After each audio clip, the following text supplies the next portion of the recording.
First off, our oral public comment period is going to happen this morning. However, if you want to provide oral public comment during our oral public comment period, please email me at jenkins.fred@epa.gov by no later than 10:15 Eastern time this morning. 10:15 Eastern time this morning. That's the deadline for any last minute requests for providing oral public comment. And that is important. That's an important deadline because that'll give us enough time to give you the information you need to be able to join in on our Zoom link and provide your oral public comment. Also, as a reminder, since that is, would be a last minute request, we ask that you please keep your comments to no more than 5 minutes if you do email me. So again, 10:15 a.m. Eastern time, send me an email directly. However, before we go into our oral public comment period, we need to circle back to yesterday, day one.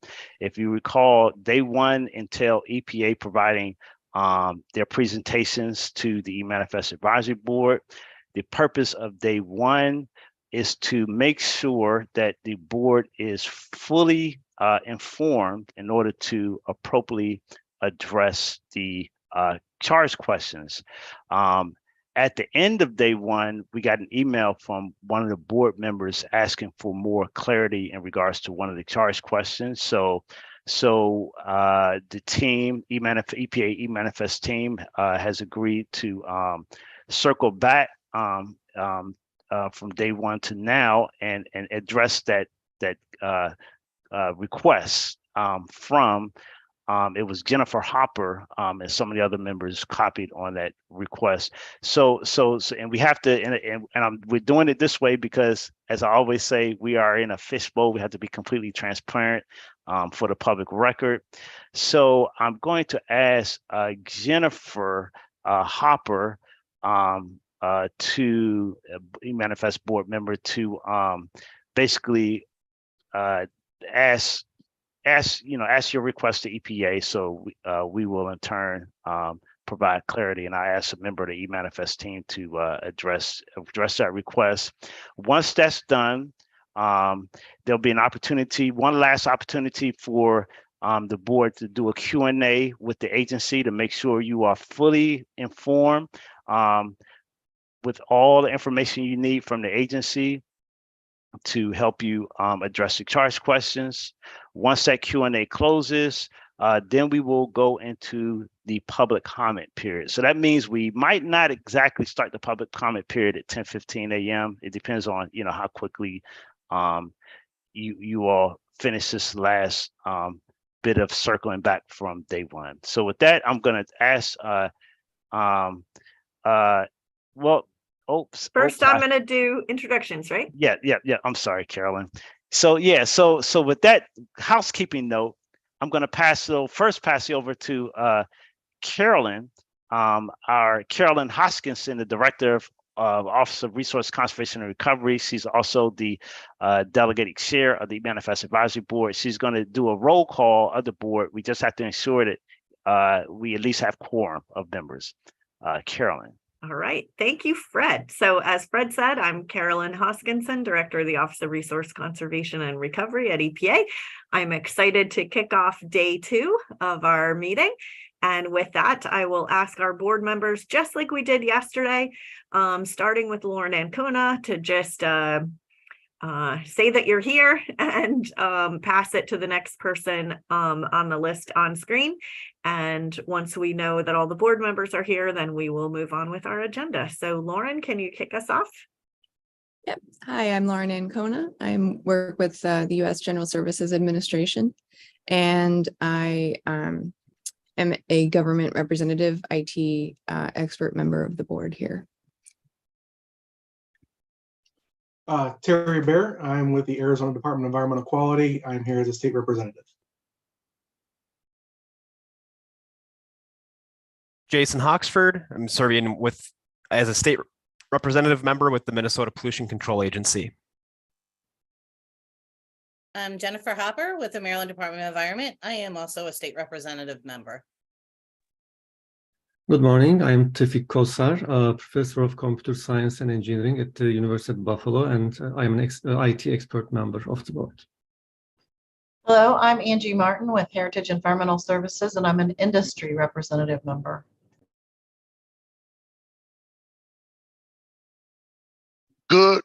Good morning. I'm Sixto Ortiz, and I am with WM, and I am an industry representative member. Thank you. And hi, I'm Jackie Velasquez. I'm with NCAMP Inc., and I'm an industry member as well. Thank you, everybody. Fred, back to you. Yeah, thank you. So thank you, everyone. Thank you for joining us, and thank you also to the public for joining us. So now I'm going to ask Jennifer Hopper to provide the requests that the board had to get clarity. I believe it's charge question 2B, and then EPA will respond and provide clarity. Good morning, this is Jennifer Hopper.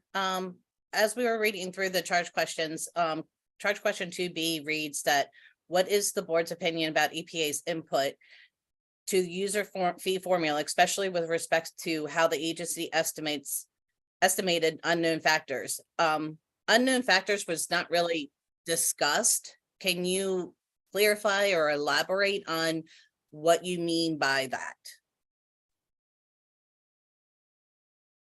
Absolutely. I'm William Nicholas. I'm the data lead representing US EPA here. The estimated unknown factors described here are what we presented yesterday as our estimates for, among other things, the number of manifests that would be collected, the share of manifests that would be each submission type, the relative share that would carry federal versus state waste, and the impact of some of the changes that we've implemented, such as quicker sign, the ability to sign using services, our new remote signer policy decision that's in the works, and these other features that we're implementing that will allow industry users to sign and perform more manifesting operations in their own system. So on the whole, these unknown factors represent those things that will take place in FY 24-25 that we have to make reasonable estimations for. And so we ask the board, to what extent do you believe that we've done so reasonably, and is there any additional feedback you have for us on those estimations? Thanks. Jennifer, did that provide the clarity that you were hoping for? It did for me, but I'm gonna ask Lauren, Dr. Kosar, and Angie if that helped them, because they're also my associate discussants. I think so. Yes, Yes. I'm also fine with the response. This is Lauren. Yeah, Lauren Ancona. All right. So I will ask an open-ended question to the board. If the board has any other clarifying questions for the EPA presenters that have occurred to you since we adjourned yesterday, is there any additional clarification that you would like to ask from EPA before we move on to the oral public comment period?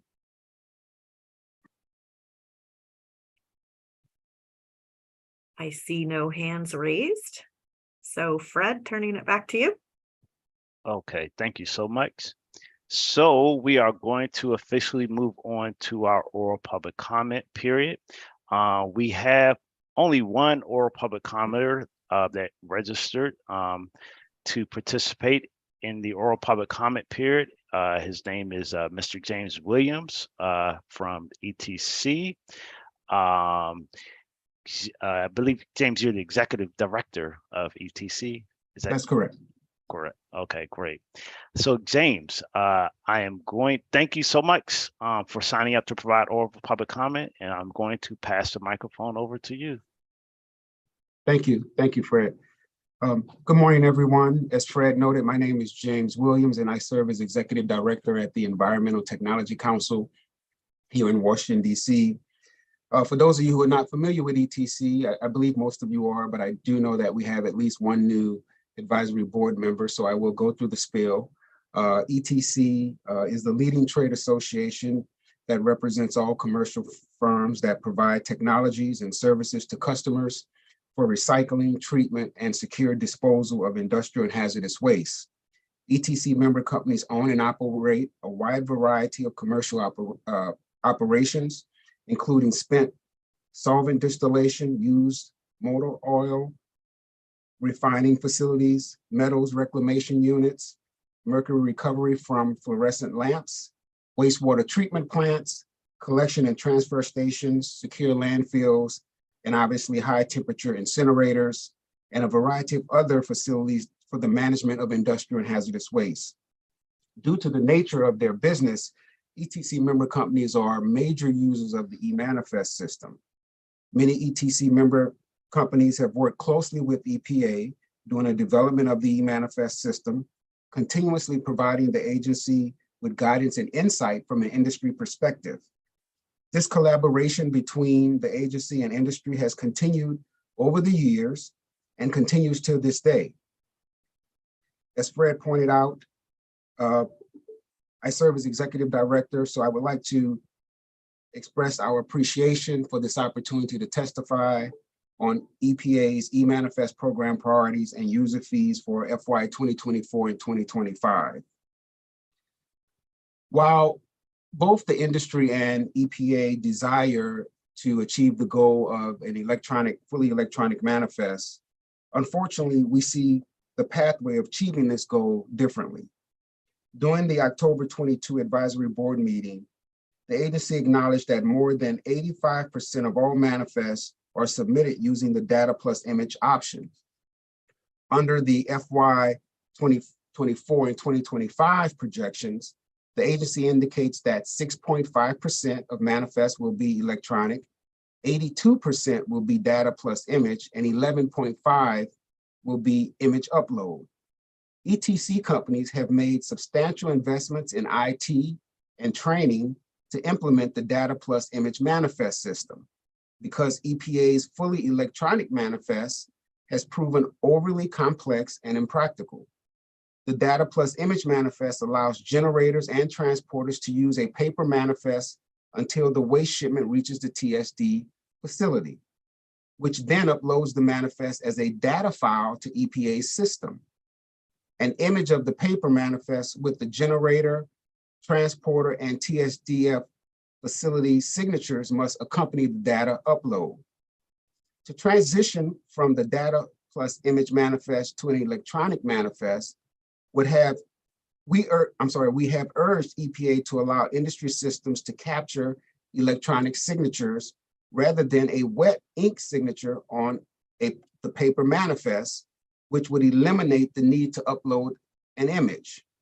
In this way, the data plus image manifest would become simply a data manifest tracked on industry systems and then uploaded by the receiving facility to EPA's e-manifest system, effectively becoming an electronic manifest. As we heard on yesterday during the agency's presentation, the agency is considering two fee models for use in FY 2024 and 2025. They include the marginal cost differential fee model and the highly differentiated fee model. The fact that electronic usage has not exceeded 75% over the past 4 years is not driven by user fees, but rather by how challenging it is to use EPA's system.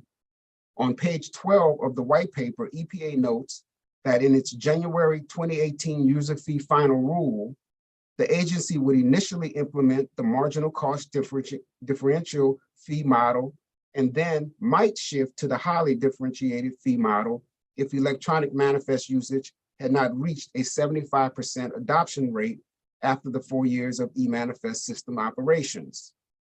The implementation of the highly differentiated fee model for FY 2024 and 2025, these cycles, would decrease the cost of electronic manifest by $2, decrease the cost of data plus image manifest by $3, and increase the cost of image uploads by $2.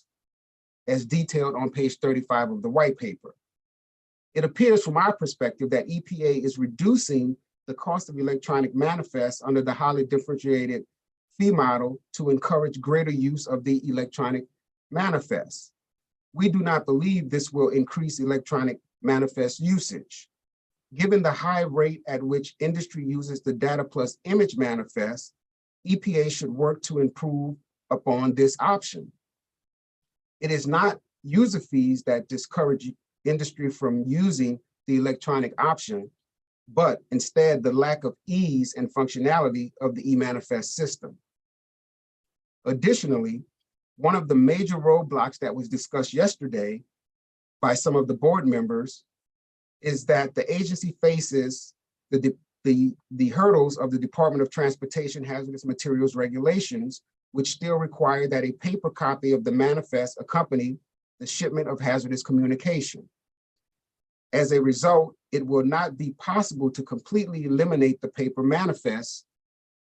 During at least 5 years, DOT has considered various alternatives to paper-based documentation, as described in the July 2022 request for information. The RFI, makes it clear that DOT faces substantial hurdles to transitioning to an electronic system for all modes of transportation without appropriations or authority to impose user fees. So elimination of the DOT paper manifest for hazardous waste shipments is not likely to occur in the foreseeable future. During the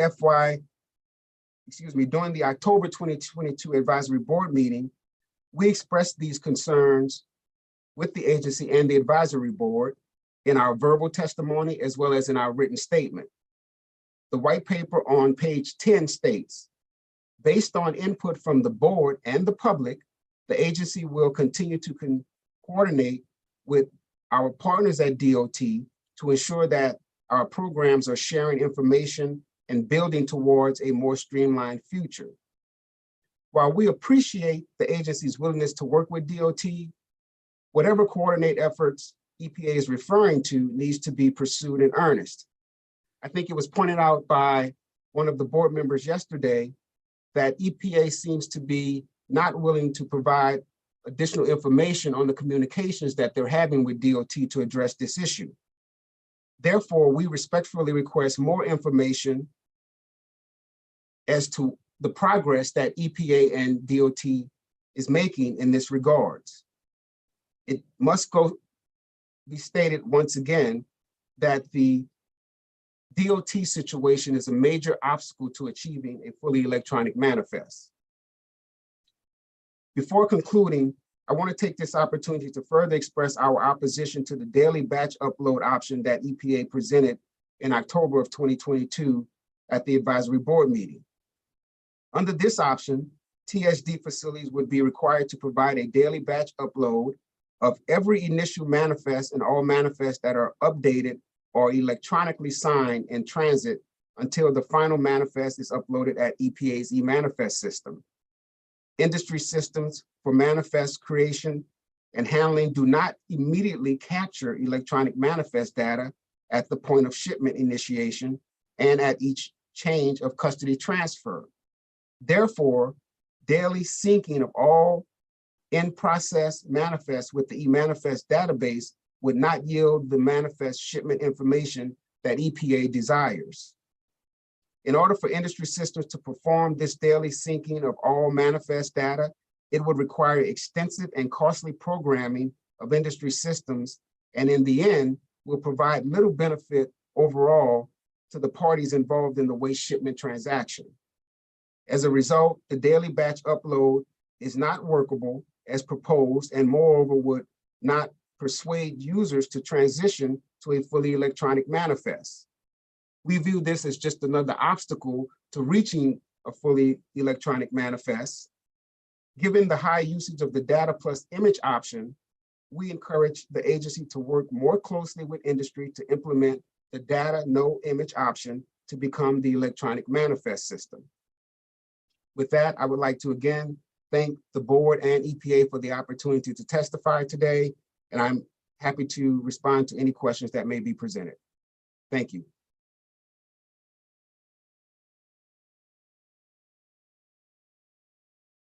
So this is an opportunity for board members to ask any questions if you have any. Or perhaps James did such a good job explaining his comments, nobody needs any clarification. Well, it may also be a situation, Carolyn, that we've been pushing these positions for quite some time with the agency now. So I'm sure the board members are very familiar with what the ETC and industry's positions are. So we would hope that EPA would begin to strongly consider these recommendations that we have proposed and move forward towards implementing them, particularly if we want to achieve the goal of the 100% electronic manifest. As I pointed out in the comments, we are currently at 82% usage of the data plus image only. If you're looking at this on a 100% scale, we're only 12% away from a fully electronic manifest if the agency were to implement what industry has been proposing for several years now. So we would hope that this would be the path that the agency would take. Thank you, James. I see Jackie has her hand up, so let's turn to Jackie. Yeah, thank you for your comments, James. So based on your comments on adoption of the highly differentiated fee model, do you have reason to believe that adoption of this model would cause any movement away from e-manifest if this change were to be adopted among your constituents? I don't think it would cause a move away from e-manifest, but I think the way we read the proposal is that EPA seems to be reducing the fee as a way to promote and encourage individuals to use the electronic manifest system. But we believe that this will not result in that outcome because of EPA's proposal, the way it's written and the way the system is operating now. It's very complex and very difficult to use from an industry perspective.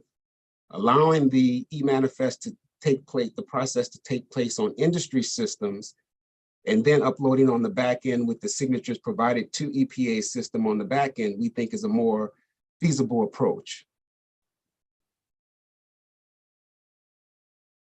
Let me ask if any other members of the board want to ask any clarifying questions.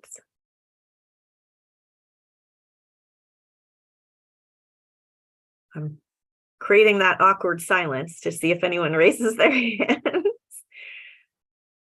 All right, I don't see any hands raised. James, thank you so much for your oral public comment. We really appreciate it very much. And Fred, I think you gave people until 10:15 a.m. to email you if we had any additional oral public commenters. Did you get any additional takers? I'm double checking. Nope, I did not. So thank you so much, James. So I just wanted to make a note. So this officially closes our public comment period opportunity. There was a previous opportunity to provide written public comments. That opportunity is also closed. So this closes the opportunity for both public and written public comments. I'm sorry, oral and written public comments. And all of those comments are now, the written public comments are posted in the public docket for the record, and they've been given to the board for their consideration. So thank you again, James. So we're going to proceed by having the board start their deliberation on the charge questions. But James, I'm going to ask you if you could rejoin us on the YouTube side of the meeting. Okay. But thanks so much. And and I'm going to hand it over to Carolyn, who's going to facilitate that process. And so we'll just also ask Frank to throw the first charge question up on the screen so we can read that in the record. So now thank you so much, Frank. I'm going to hand it over to Carolyn. Great. Thank you, everyone. And I think the next slide might actually have the question printed on it. There we go. So question number one has two parts, A and B, and what you're seeing on screen right now is part A.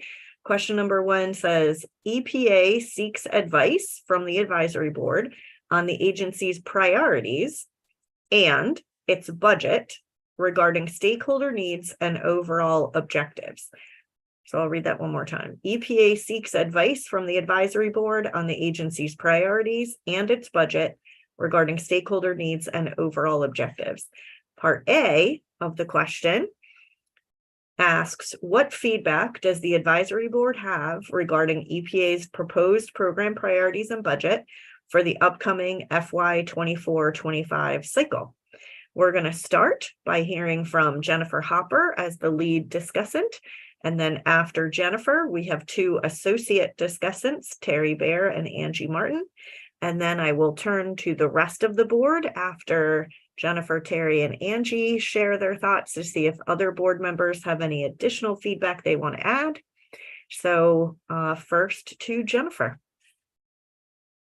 This is Jennifer Hopper. There's two main areas that I feel that EPA should take in consideration when they're doing their budget and priorities. One area is providing assistance to states, whether it's monetary or taking some responsibilities off of the states. A lot of states are already short-staffed. Some lost positions when e-manifest went live. Some states rely on e-manifest for other things like fees. Some states did not collect e-manifest or collect manifest prior to e-manifest going live. So this is all completely new to them. So I had to take in consideration all the stuff that the states are now taking on due to e-manifest or other areas. For example, industry user approvals. You said yesterday that EPA approved over 16,000 generators, users. Well, there's 50 states that has opted in to industry modules, whether it be My Record ID, binary reporting, or e-manifest. And the rule of thumb is once a state opts in, they now take over approving user request. So there's over 50 states that are receiving these user requests. So there's only about roughly 8 states that have not opted into any modules within record info, which then means that EPA has to do those approvals. And it's not just as simple as approving someone. Yeah, some states are a little bit more stringent on who they approve at what level, but regardless, all states would have to approve someone. And most of the time, at least that one person is a site manager, which then also you got to check to make sure that this person is who they are. In other words, you have to check to make sure that their email is matching their name and it's not the president and then the assistant's email address. So there's follow-up sometimes that has to occur. Then we have to watch and monitor the electronic signature agreement. And now a new tool has been added where states are now being notified of overdue requests that site managers are sitting on. Because once the site manager is approved, all requests for that site now goes to the site manager. So now we have to go and follow up with them. So there's constant monitoring of industry users. Then, of course, it plays into factor all the ones that are no longer there and did not deactivate their account or do not have a second site manager assigned to that site. So then now the states have to come in, deactivate the original one, and approve the new one, and so on and so on. So there's constant, it's not just as simple as hitting a button and moving on. There's constant monitoring and constant work that's involved with site managers or industry users. And again, I emphasize that 50 states have already opted in, 8 have not. So that is more states doing the work than EPA is. Also, we have the new option to do corrections. I went into RETA last night and just did a generic running of the report. It's not really a report, but I did not put any states in. I just left it as generic. And I clicked on the tab that has the invalid generator IDs. there was 59,665 TSDs receiving invalid IDs. And that's, like I said, I did not put a specific state, so that's just all states in general. But then when you break it down, there's the next tab over, it says potential corrections per temporary ID. There was 27,648 suggested corrections. And then the next tab over is potential correction per manifest. And in that one, there was 69,261 suggested corrections. So these are out there, and it's out for the states and region and EPA to see. And of course, who gets the phone call about who's fixing this? It's the states that gets the call. When 99% of the time, a lot of the corrections could have been possibly resolved at the paper processing center, or the TSD could do a better job. Some of the problems are that there is no ID number on it, on the manifest. In my conversations with other states, or excuse me, my conversations with generators, a lot of times they point the finger to the transporter or the TSD, saying that the amount of the shipment is at VSQG levels, so there's no point to even bother putting an EPID number on it. Yes, there's also occasions where the facility didn't know that they had an EPI ID number because of turnover, or they moved into a site that already had one and they didn't know and did not obtain one. So there's all different kinds of reasons, but my point is that states are being asked to do these corrections or find out why or look into it. And like I said earlier, some of the states don't have the staff to do this, or they are not used to doing this. The other issues is that it's not just as simple as, you know, hitting the correction button. We got to look into it. It takes a little bit of time to figure out why this, why that, before we can even suggest a correction. Then once we do select a correction, there's times where the TSD will sit on it for days, weeks, months, and not make the correction.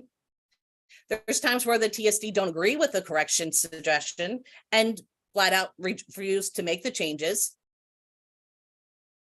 So it's not just the state simply is pushing a correction button. I mean, there is a lot of work behind looking into why, and then monitoring whether or not the correction is made, and then maybe even following up about why it's not going to be made. Also, another factor we have to take into is that some of these are entered in by the paper processing center. And if there is an error on it, the TSD says, not my problem. They entered it wrong. They need to fix it. So then it comes back to the states to have to make the correction. And some states don't feel that it's their right. Like, for example, myself, I don't feel comfortable making a change on a manifest. I'm not the one that signed it and agreed to it. And I'm talking about the corrections that it's blatantly obvious, because on the scanned version, it says X, but what was typed in was Y. So it's not so much as like I'm changing the data completely. It's just I'm fixing what it says on A to what it says on B. But I don't feel like it's my place to make those corrections. It's not my manifest. I did not sign these, even though it's right there in my face where the answer is A and not B. But I just don't feel it's my place to make those corrections. Another thing that also you need to take in consideration, you said that you want to expand the help desk end user help. Right now, majority of the time when facilities call the help desk, they're referred to the state for help. I have gotten numerous calls and emails saying the help desk told me to contact you. So that does not help the states. That's actually putting more work onto the states. So I know you've mentioned yesterday when I asked about money being allocated to the states, and you said that is not an option, but there is other things that you can look into. I really think you need to take that into consideration, because more and more is being put onto the states that we did not anticipate taking on when e-manifest went live. Also, like I said earlier, some states are not used to having to deal with manifest because they did not deal with it prior. So outside of maybe looking at them during an inspection, they're not used to maybe doing the corrections or following up or anything like that. So this is new to some states and they might not have the staff to do it. The other area that I think that needs to be really considered heavily is on enforcement. There is, like I said yesterday, Maryland during the 2021 biennial report, we found over 600 missing manifests from the system, and we're actually still counting. So if you think about it, that's 600 times $14 for the data plus image fee that was in place in 2021. That's $8,400 missing. We missed out on, but I'm sure the TSD still charged the generator. Not only that, but now the generators are held accountable for the missing manifest when it's not their responsibility to enter the manifest into e-manifest. They have their hard copy in front of them that they received that was signed back, but it's not their responsibility to put it in. So when the inspector comes and brings a printout from e-manifest that shows 3 manifests, but when they get there, there's 5, they start questioning the generator, and the generator has no responsibility over that. More and more missing manifests are being noticed, especially with the BR, with site inspections now resuming after the COVID.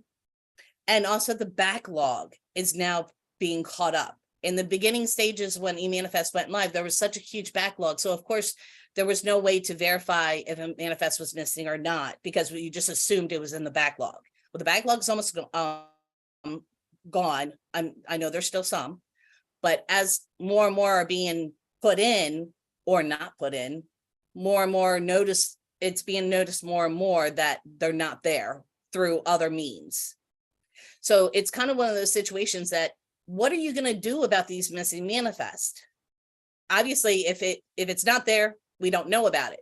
But when it's discovered, something needs to be done. So whether you bring in more enforcement or actually do enforcement, I don't think, it's kind of one of those things where if I got away with it, I'm going to continue to get away with it. Okay, you slap me on the wrist and say, upload it, I'll upload it. But if nothing is done, they're going to continue to do it.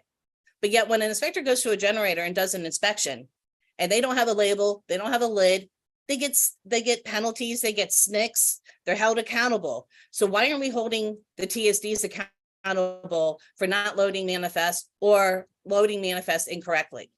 I understand that some of the data quality is because of the paper processing center, but I'm talking about the data quality that was from the data plus image. They obviously entered the data wrong, so they should be held accountable.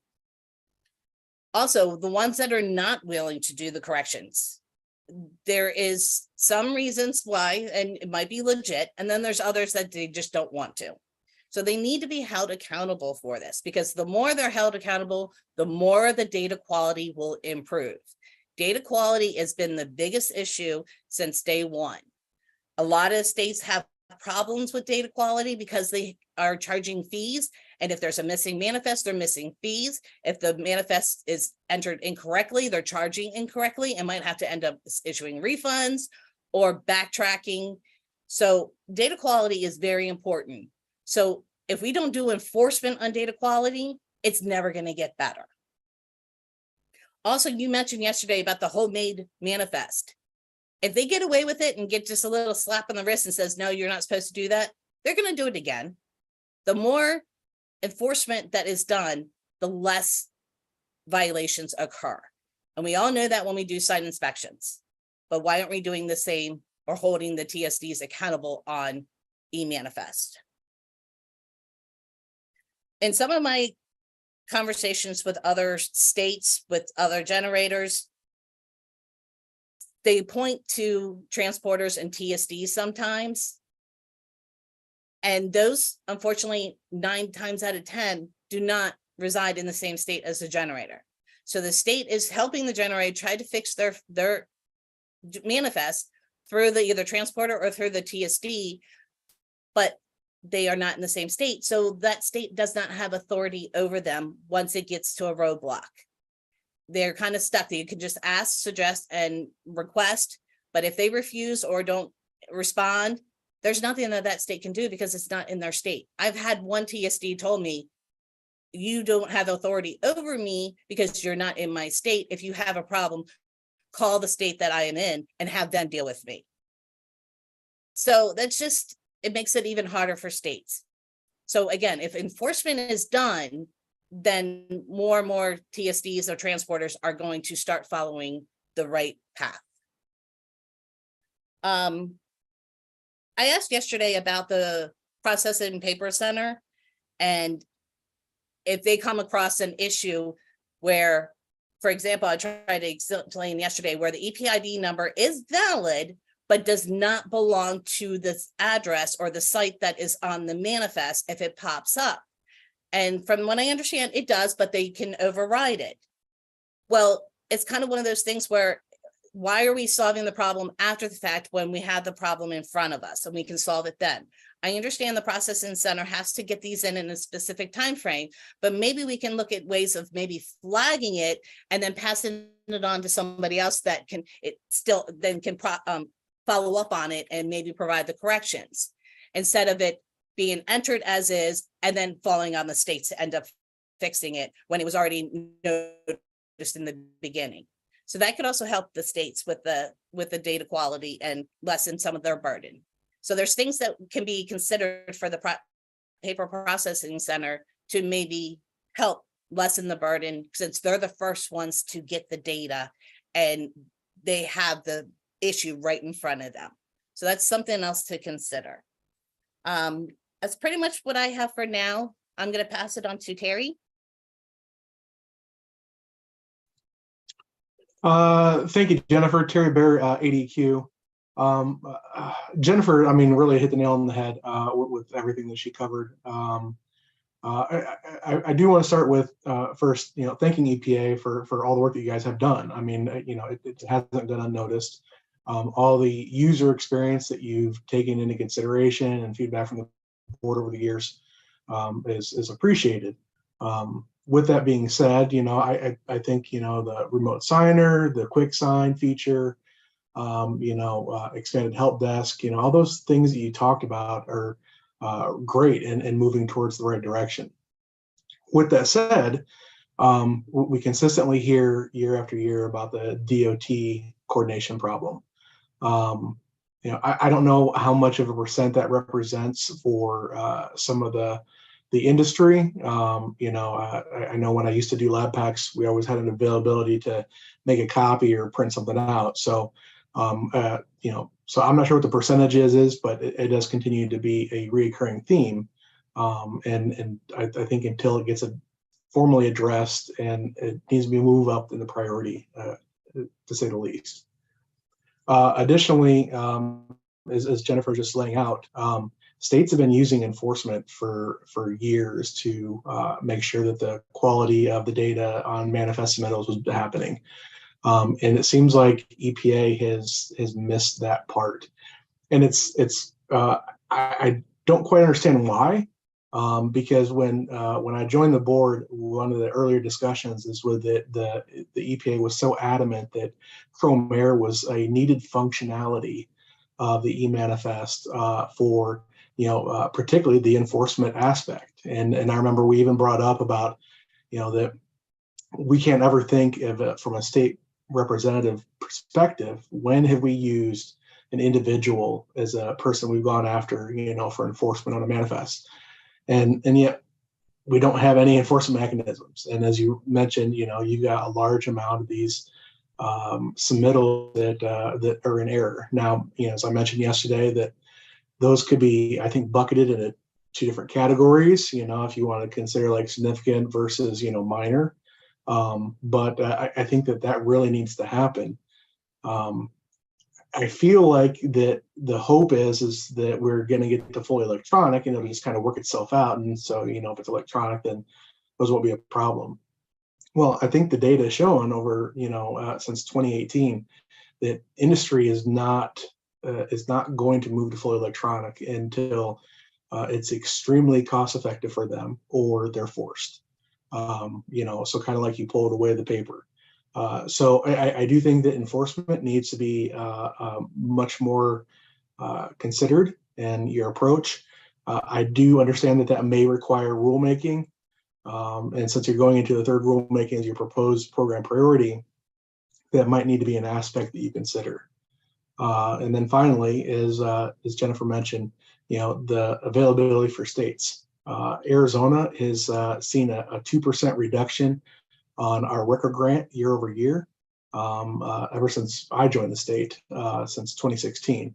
And so, as Jennifer laid out, we're doing more with less. And then, when the help desk does kick someone for our assistance on an e-manifest aspect over to the state, the state's just kind of running out of dollars. So if that could be considered, I think in program cost, along with, the amount of time you guys are spending on these errors, those would be the two recommendations that I would definitely encourage. And Jennifer did so well. That's all I've got to add. With that, I'll pass it over to Angie. Thank you, Terry. So thank you, EPA, very much for the presentations yesterday, and James, the comments earlier, and the Jennifer and Terry's comments before me. I wanted to quickly review what EPA has called out as the priorities, which were a policy decision to allow the site manager, dispatcher, or remote signer to sign for a person on the loading dock, deploying new IT functionality for quicker sign, expanded help desk services, and reconsidering and reworking e-manifest user permissions. I think all of those are excellent priorities. Definitely from a TSD perspective, I think the remote signer and the quicker sign are great. Help desk is never bad. And the e-manifest user permissions, I think we've heard why we might need some upgrades there. As far as additional priorities, it's been mentioned before, but I would be remiss not to mention it again. Until we get an e-manifest solution or an electronic shipping paper solution worked out with the Department of Transportation, there's a lack of incentive to move all the way to a completely electronic manifest system. So I do think that, and that does play into the finances, right? If we want more people to use the e-manifest, we've got to get that worked out with DOT. So I ask for more transparency with what EPA and DOT are doing. Ask that possibly they allow industry to work with them and DOT to get to this situation. So that's priority number one that I would like to see added or underscored in regard to this meeting. And then I'll underscore what James said earlier. In order to get fully electronic adoption, which plays into the fee structures, staying away from that daily batch upload would be appropriate, and concentrating on the other ways and letting the TSDs have the data in their system all the way through the system. So I think that those priorities added to the ones that EPA's already outlined will help us get closer and closer to a fully electronic manifest.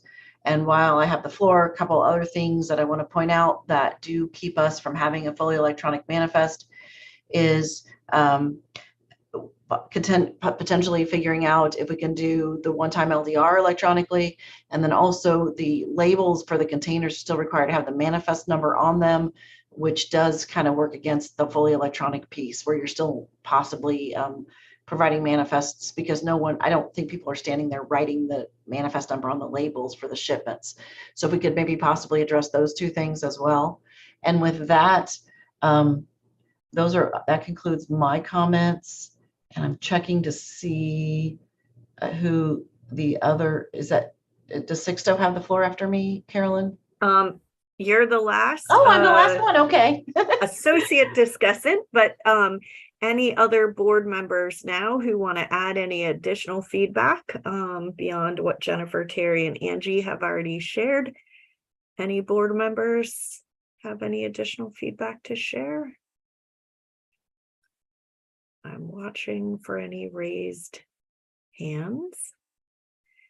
And just for thinking ahead to the board members, I will call on Jennifer in a second.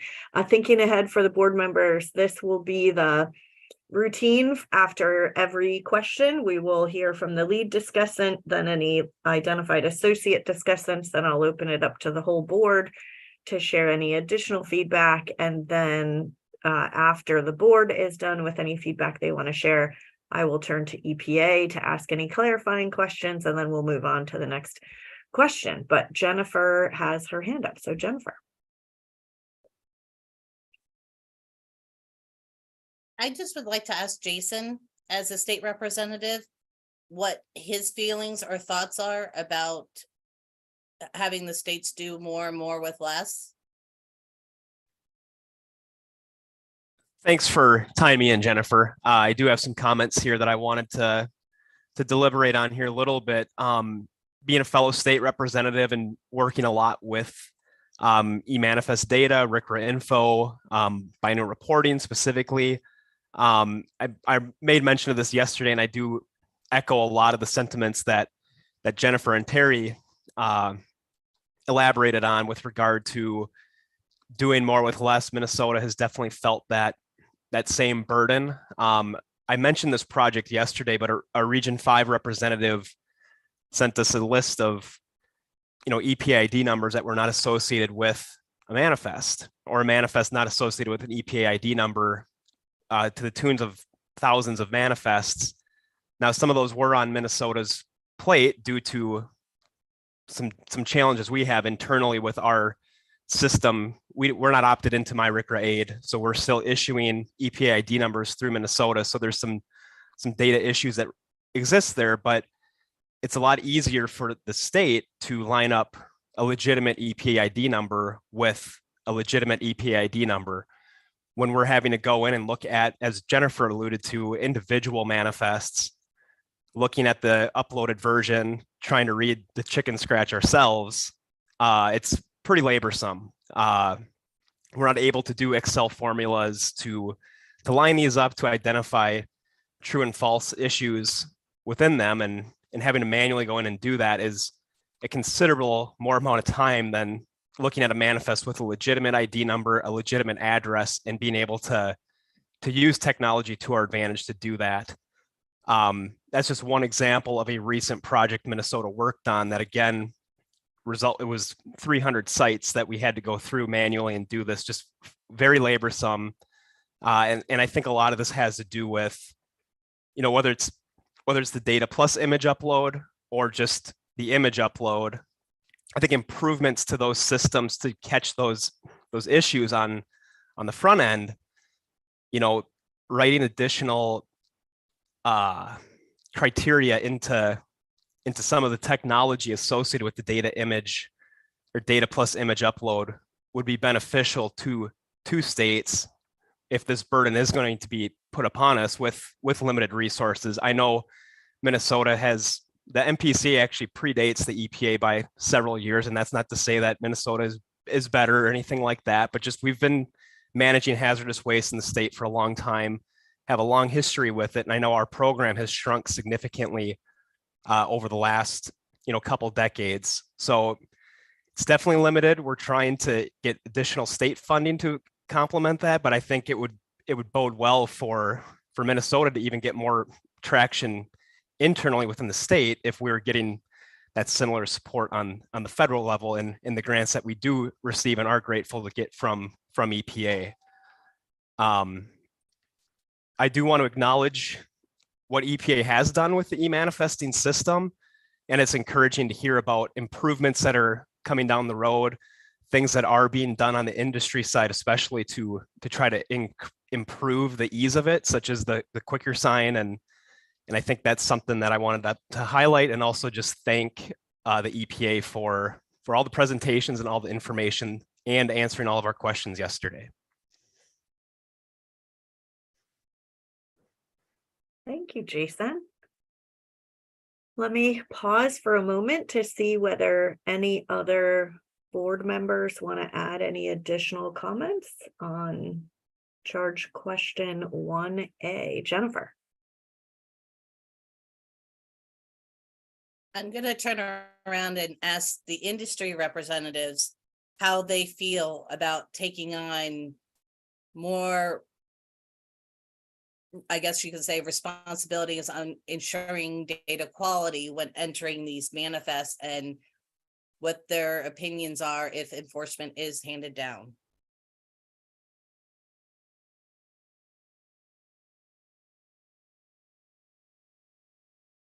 Any of our industry board members want to share any thoughts in response to Jennifer's question?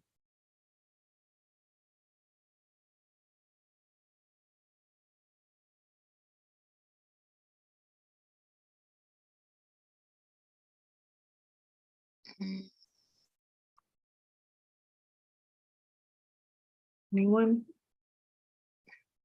It may be that no one's prepared to provide any feedback to your question, Jennifer. I don't see any hands coming up. Sixto. Yes, hi. Oh, sorry. Let me turn on my video. Okay. Yeah, I mean, I think we have to ponder a little bit more on Jennifer's question before I would provide an answer. I mean, I think data quality is important, and we strive to generate good quality data.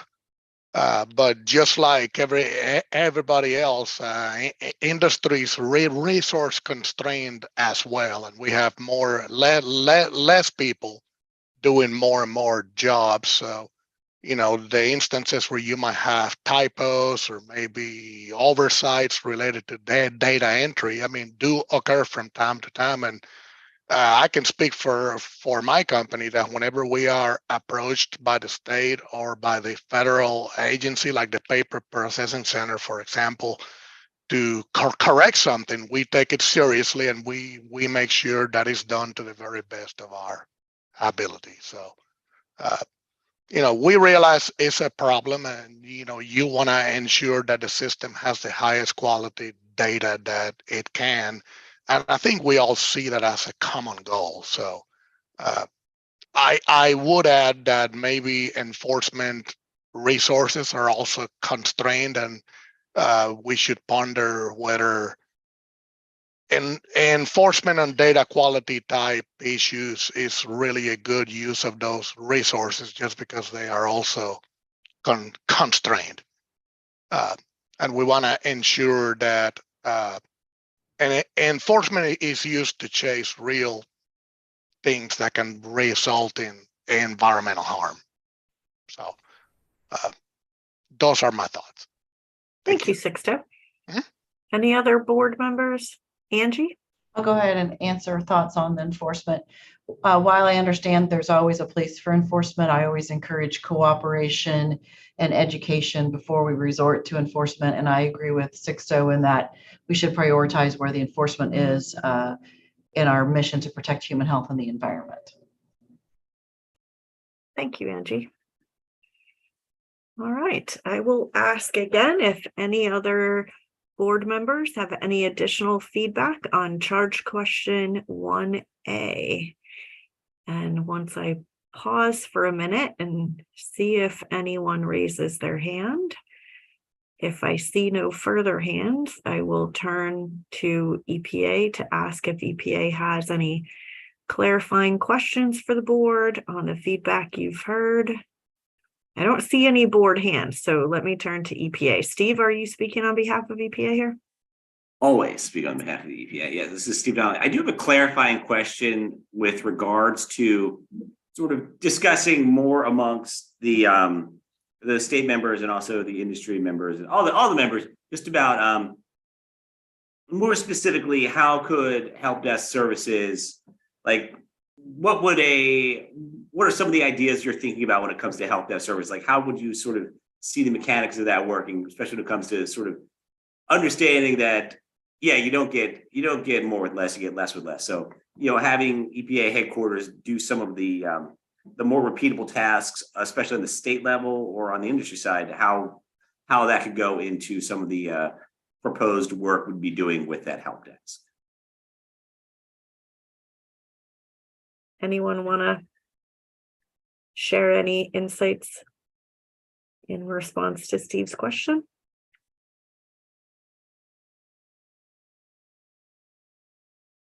Jennifer. I think some of the things that the help desk can do maybe is for example, when it comes to site managers or industry users, instead of referring them to the state to take care of, maybe they can take care of it themselves, but notify the state that this occurred. So that way the state is aware of it. There's been a couple of situations where somebody has done something with one of the industry users, but did not notify the state of it prior. And the aftermath got pushed back onto the state because a mistake was actually done. But either or, some help with some of the industry, like for example, we're getting notifications about the overdue requests that are sitting in site managers in bins. I've contacted them, they're not responding. And as Maryland has a policy where we are not approving anyone but a site manager. We had a third party company submit a PIA request for all information about hazardous waste in the state of Maryland, obviously looking for business. When we declined it because we don't have the system in place to provide that information that they were specifically requesting, next thing I noticed was that I was getting site requests permission to multiple sites that had nothing to do with each other. And luckily I just recognized the name and realized it was the consultant trying to, again, get access to these sites so they can obtain business. So we've decided that we are only going to approve site managers because we do not know the site. We're not at the site. So we don't know if XYZ is an employee or as an approved consultant. Who are we to make that decision? So these overdue requests, if the help desk can help with that and follow up with those, that's one less thing than the states have to worry about, because all it really in the end is, hey, you need to go in and approve these requests or deny them, where that's pretty much all that needs to really be done. That's one less thing the states have to worry about. Another area that I think that can, possibly help is that maybe not so much as the help desk, or this could be something with the help desk where I mentioned earlier with the paper processing center. If they have the issue in front of them, instead of just entering it and moving on and then it end up falling into the state's lap, maybe it can be passed on to a help desk to follow up. Whether they loop in the state to help or not, it's a different situation. I guess it'll be case by case, but it's one of those things where solve the problem in the beginning, not at the end. And if the paper processing center has the problem there, then have them try to resolve it instead of just entering it as is and moving on.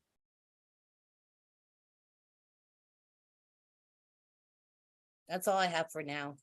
Thanks, Jennifer. Thank you. I think Terry has his hand up. Yeah, just to confer with Jennifer, I think it's probably maybe more of just the dialogue of with the states, or getting maybe CC'd. I know that one of the ones that we're dealing with in Arizona, there was a much like Jennifer described, we have a generator that shipped 139 manifests to a facility out of state, and we've been dealing the last 9 months trying to get that facility to correct the manifest.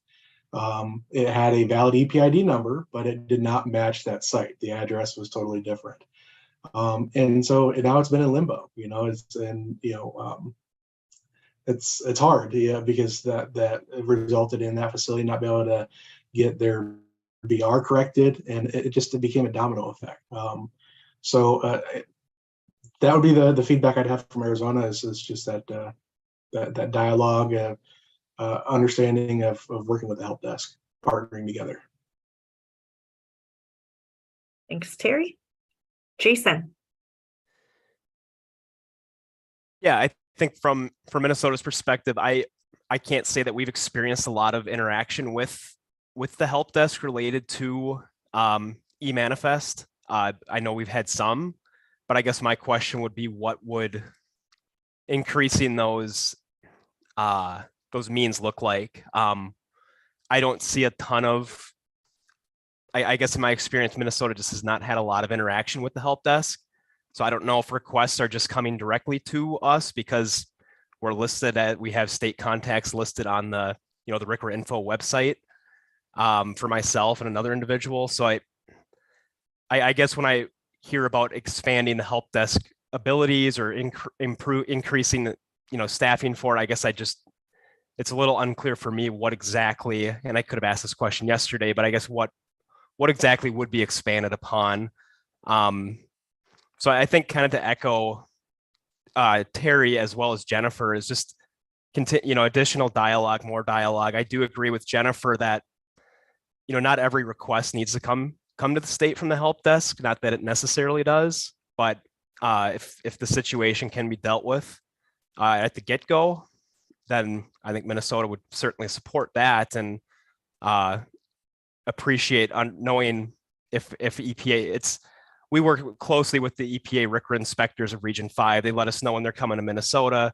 We join them on inspections, that kind of thing. I think just that communication can sometimes get lost from the federal to the state level, and we appreciate and value those relationships we do have with our Region 5 inspectors that are coming, that we know who they are. They notify us ahead of time that they're coming. And I think that is something that we value and appreciate about our counterparts at Region 5 there. And I think seeing that continue and that effort put in, I think goes a long ways. And I think this type of interface and interaction here with the board meeting and being able to sit here, it improves that as well. When I get, I see emails from Steve Donnelly. Oh, now I know who he is. I've seen his face, and just that kind of interaction, I think, is helpful and something that even on the help desk level would be appreciated and helpful to Minnesota. Thanks, Jason. Any other board members want to share any additional feedback in response to Steve Donnelly's question? I don't see any more hands up. Steve, does EPA have any additional clarifying? Sixto, turn to you. Yes, hi. I have one question, maybe for clarification, would be, does the help desk have a clear workflow of how they're supposed to handle things that they come upon? Some kind of flow chart, procedure, something that says, okay, when you encounter this is who you contact, et cetera, et cetera. Now, this is Steve Donnelly. So currently, our help desk is limited in its capacity. So it's essentially for industry users setting up their account and doing basic password resets. If they contact the help desk with a headquarters level question, most of the questions that can't be answered by the help desk get sent to EPA headquarters. And if it's a question that headquarters can handle, we handle it. And if it's a question that needs to come to the states for a question about state designated hazardous waste, we forward it along to the regions, to the state. So it's our help desk is limited in its functionality right now. What we're looking to do is build out, especially hearing from our states and additional needs from industry, to provide more service. Thank you.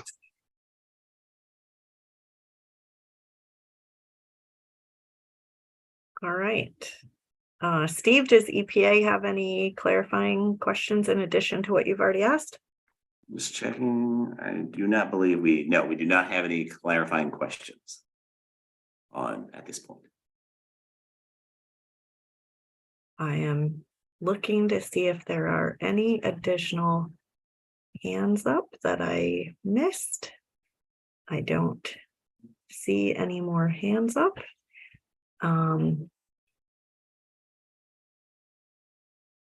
I sometimes pause for these awkward silences to see if someone thinks of anything else they want to say before we move on the agenda.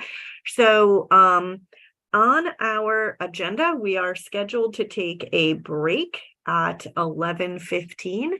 And Fred, I'm wondering, I know it's only not quite 11:15, but do we want to take our break now and then come back to question 1B? Yeah, I think it's a good idea for us to take a quick break and then resume at is it 11:30 a.m.? Yeah, 11, but yeah, it's 15 minutes. Let's resume at 11:30 a.m. All right. Great. We will take a break, resume at 11:30 a.m. Eastern for any of you who are not in the same time zone as me. I think Frank will probably put a break slide up so that people know what we're up to, and we will all re-engage in a few minutes. Thank you, everybody, and see you in a few.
right, my clock says it's 11:30. Are we all back from break? I will ask real quick if our board members can just turn their cameras on so I can see them, make sure we have a quorum. Back 1, 2, 3, 4, 5, 6. Great. 7. We have a quorum of board members back from break. Thank you all for coming back. Appreciate it. So we had, before the break, just concluded the discussion of charge question 1A. We are going to move on to charge question 1B. And so I will read the question. Again, the introduction to question 1 says EPA seeks advice from the advisory board on the agency's priorities and its budget regarding stakeholder needs and overall objectives. And part B of the question is, are there other factors EPA should consider when finalizing its proposed priorities and budget? So any other factors that we did not discuss in response to 1A? I'll say that one more time. Are there other factors EPA should consider when finalizing its proposed priorities and budget? And our lead discussant is again Jennifer Hopper. Jennifer will be followed by Jason Hawksford and Angie Martin as our associate discussants. After Jennifer, Jason, and Andy have shared their thoughts, I will turn to the rest of the board to ask if you have any other feedback on 1B. Then I will turn to EPA to ask if EPA has any clarifying questions. And that will be how we spend our next bit of time together. So with that, I will turn it over to Jennifer as our lead discussant. Thank you. This is Jennifer Hopper. First and foremost, I want to acknowledge all that eManifest has done and how far it's come. I've been involved since day one, and there's been huge leaps and bounds that have occurred since day one and continues to occur. So thank you to eManifest team for doing everything that they have done and listening and adjusting as accordingly. So I first want to say that. I did not say that when I began. So I first want to make that known, that appreciate everything that has been done. As for this charge question to 1B, I don't know if there's really that much other factors that should be considered, but I just want to really emphasize on providing more assistance to the states. Like I said, some states did not have a manifest system before eManifest went live, so this is completely new to them. You got states that lost positions or lost funding because of eManifest going live, and then you have others that have the ability to be more involved but are starting to lose resources as well. So as Terry mentioned, the state's grants are getting cut little by little every fiscal year, or depending on if they're on the PPG grant or not. So we are getting less funding, but as time goes on, we're being asked to do more and more. And with more enhancements built into eManifest that points out mistakes like RETA, states are now being held accountable for fixing these mistakes. I know, as Jason has mentioned, Region 5 has provided a list of issues that they want the states to fix. I'm sure other regions have done that. Or within the state, somebody of maybe upper management has run a report and passed it on to the staff to fix and or oversee. So as enhancements are being built in, it also builds more, it puts more and more on the states to do. And if states are not being helped by either monetary or other ways, it's going to put a really big burden on the states, where some other areas might get lessened or put aside that is more maybe of a priority, where yes, this is more of a data quality issue, where a lot of the problems stem from the beginning. If we can concentrate on fixing those data quality issues at the beginning, then it will lessen the burden on the states and the industry, because the industry does have to then come back and fix these. So if we are more stringent or more on top of the beginning, the end will have a better outcome. When the paper processing center is entering things, maybe put in a process that, you know, if something does not look right, or something is not, it's flagging as they enter the data that it's not correct. And, you know, I understand you can't really stop and fix it. You need to move on, but maybe flag it and move it on to somebody else that has the time to be able to look into it more. I understand typos does happen, and sometimes that is really a minor issue. I mean, for example, these manifests, the hard copies sometimes are scratched. They are carbon copies. You can't really see exactly. So like MD looks like an MO. But on the flip side, when they're entering the data and they put an MO EPID number, but the address is Maryland, obviously it's not a Missouri EPID number. So that should be flagged to be looked into.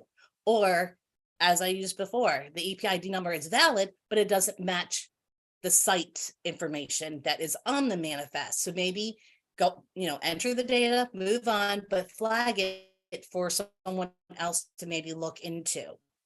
But my more concerns are about is some of these issues are not so much as a simple typo.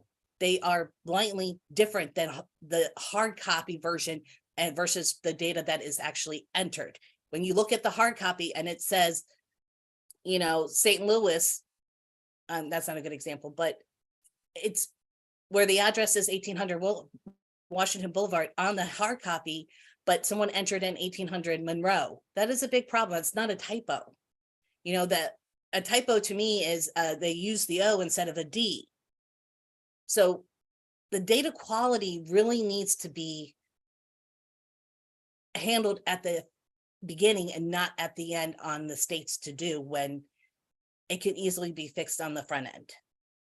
So that is something that could be possibly solved with enforcement. It could possibly be solved with maybe raising the fees. There's all different kinds of possibilities that can be played into factor here of how to resolve these. But the bottom line is the states are being asked to do more as enhancements are built into e-manifest and issues are being pointed out.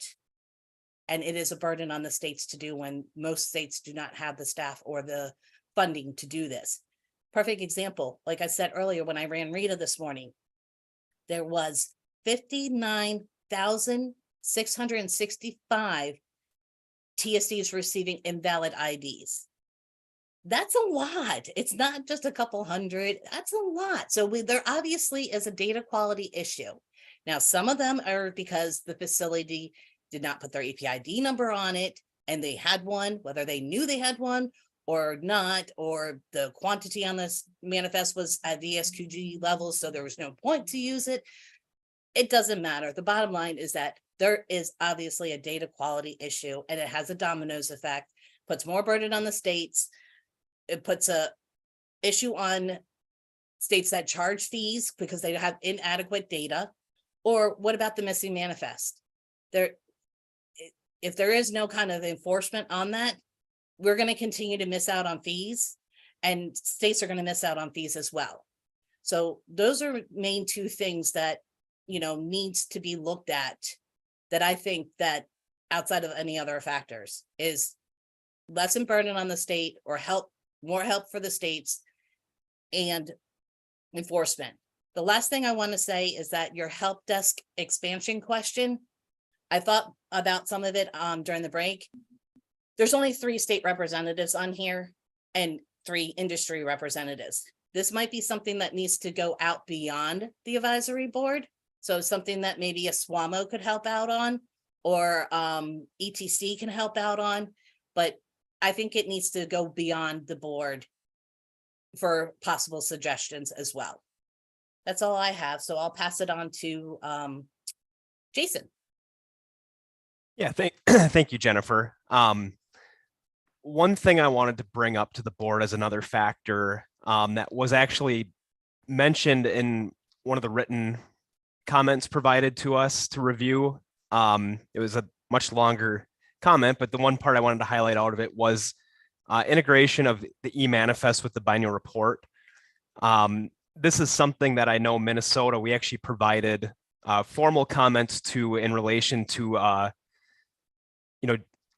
rulemaking of integrating e-manifest with hazardous waste exports and other manifest related reports, PCB manifest amendments, and technical corrections on kind of what Minnesota's take was on that possibility or ongoing work to integrate the biennial report with e-manifesting in relation as well as with comments provided to us by a written stakeholder. So I think just to flesh this out just a little bit, everybody that is here at this meeting and is invested in this deals with the biennial report, whether it's EPA, state stakeholder, transporters, generators, TSDFs. We all work with it. We're all dealing with the same universe. The e-manifest module, the biennial report module, they're all a part of RCRA info. We, as Jennifer has talked about with site managers, basically having all permission access in RCRA info for certifying e-manifests, certifying biennial reports, states then having to approve these permission requests, working with these sites to do this. This system is just so integrated. And I think moving towards a future where e-manifest and biennial reporting work very closely, although there is some data issues to be considered here, as Jennifer has talked about with missing information. It may not be an exclusive report, knowing that the data is only as good as what we have. If there's missing manifests, if waste was generated at the facility but not shipped off in that calendar year, or waste was generated in the previous calendar year and not manifested off until the next year, that there are those type of considerations to think about. But a lot of data quality that states are required to do on the back end of the biennial reporting, I think a lot of times could be easier for us if the e-manifesting was incorporated with it, such as errors with management method codes, errors with invalid EPA ID numbers. So working towards this e-manifest system, that improving it, and some of the improvements that I think are prioritized by EPA that we hit on in charge question 1A, I think really benefits all facets of hazardous waste management down the road, whether it's easier for generators to fill out their biennial report, less of a burden. Minnesota is a state where we don't use the biennial reporting towards our hazardous waste generator licensing. We collect license reports from generators as well. So in even numbered years, we get the requirement to submit the biennial report on March 1st.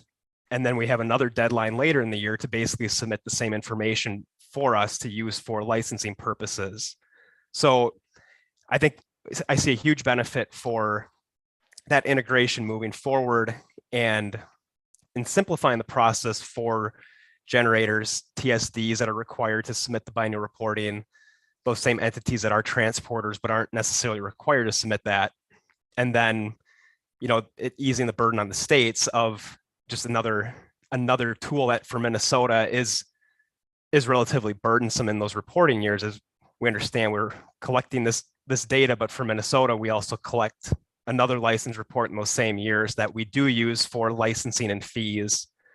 So I just wanted to add this one comment in, especially because we did receive a written comment on this integration of e-manifest and biennial reporting. So with that, I will pass it off to Angie, I believe. Thank you, Jason. So I just closing comments, and just want to reiterate what we said before as far as additional factors. One, certainly if we can eliminate biennial reports, that's going to put e-manifest in a better light, and what people will want to participate better. And then once again, more work with DOT would be another factor that's not on the list of 4, and the going away from the daily batch upload. And that's really all the comments I have. Carolyn, I made most of mine during the 1A question. I'll turn it back over to you. Fantastic. Thank you, Jennifer, Jason, and Angie. Now I will ask if any other board members have any other feedback they want to add on charge question 1B. And I will pause for a moment to see whether any board members raise their hand to add any additional feedback on this charge question.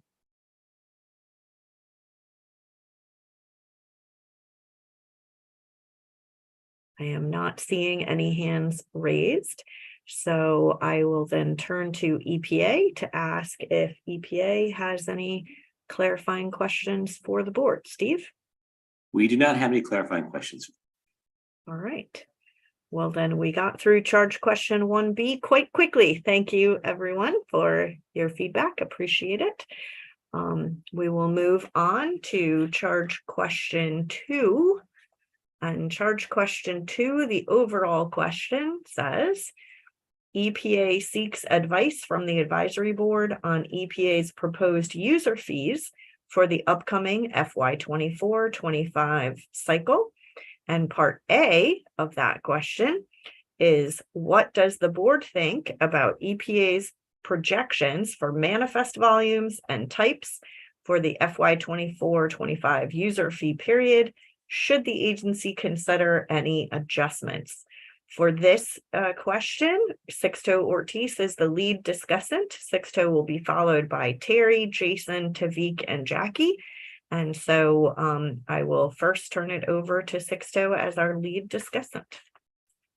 Thank you very much. And I want to echo the other board members' sentiment that we appreciate very much the efforts that EPA has put into this system and into working to make it better. I think the system is growing and it is evolving. So that's a good thing. So related to the question, I just want to start the discussion by saying that EPA's projection of a 16-fold volume increase in electronic manifest adoption may be a little bit unrealistic. When I went through the white paper, I actually looked at the numbers and I see that, for example, EPA's projection for image only and data plus image uploads remain fairly consistent with prior fiscal period numbers. So namely a 4% and 7% decrease in those submission types, but projections for electronic, they're forecasting a 1,480% increase.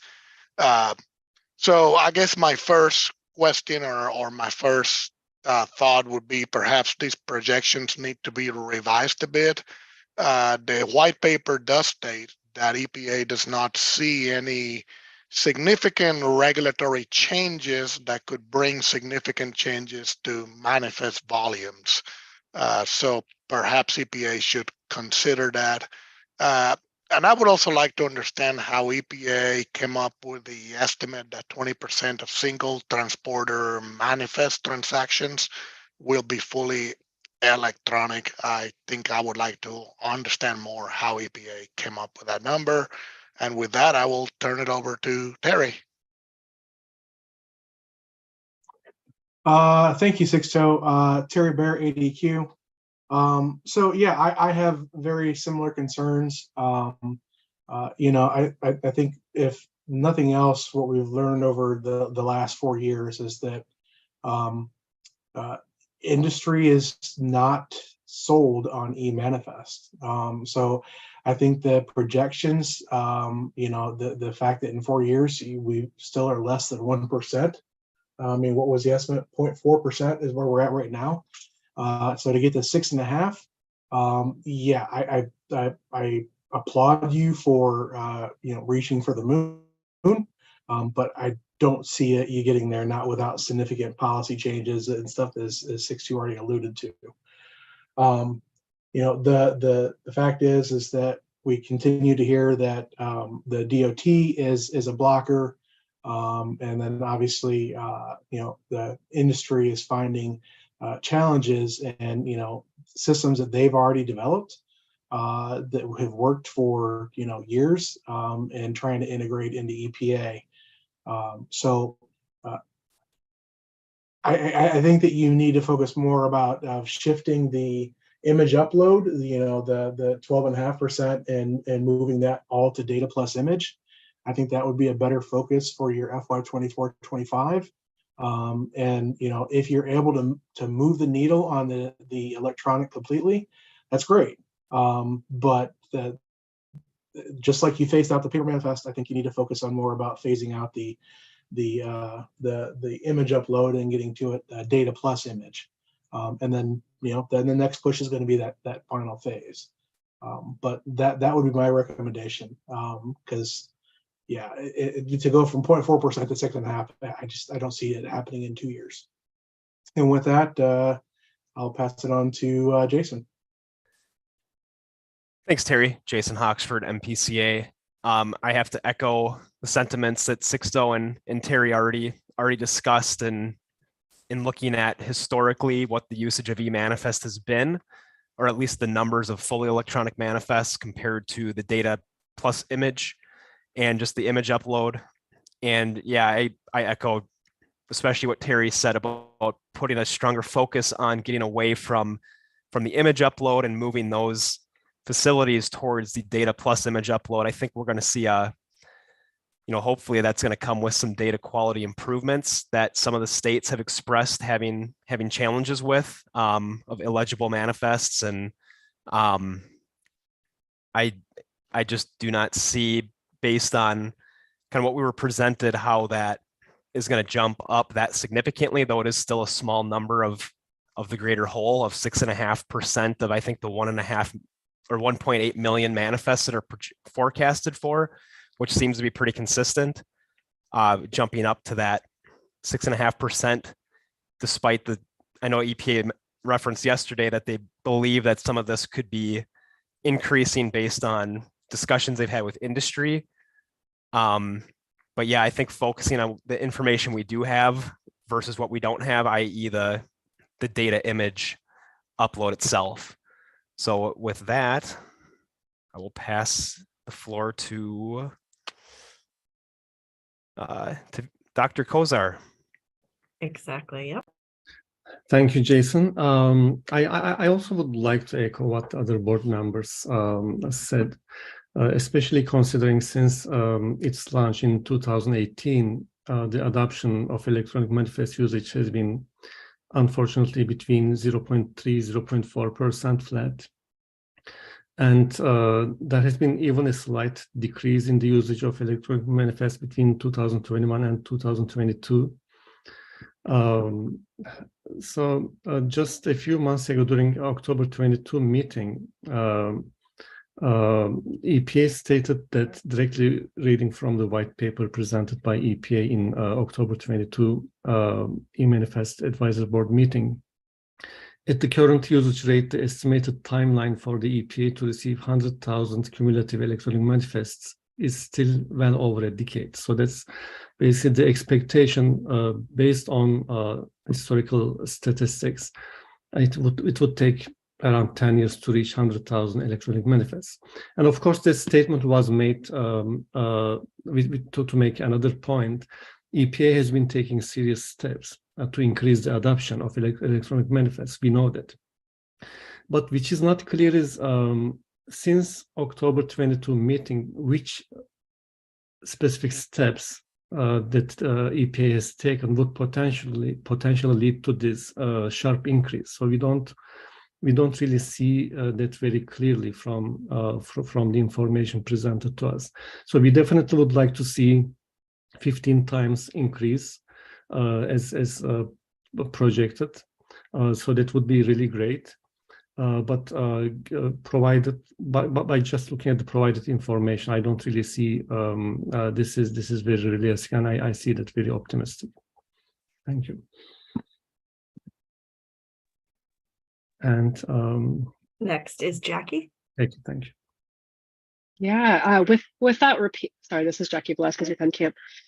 Without going and repeating everything that's been said previously, I think really the key factor here really is obviously the communication with DOT. And something I'd like to kind of suggest is, I think it was alluded to in question 1 as well.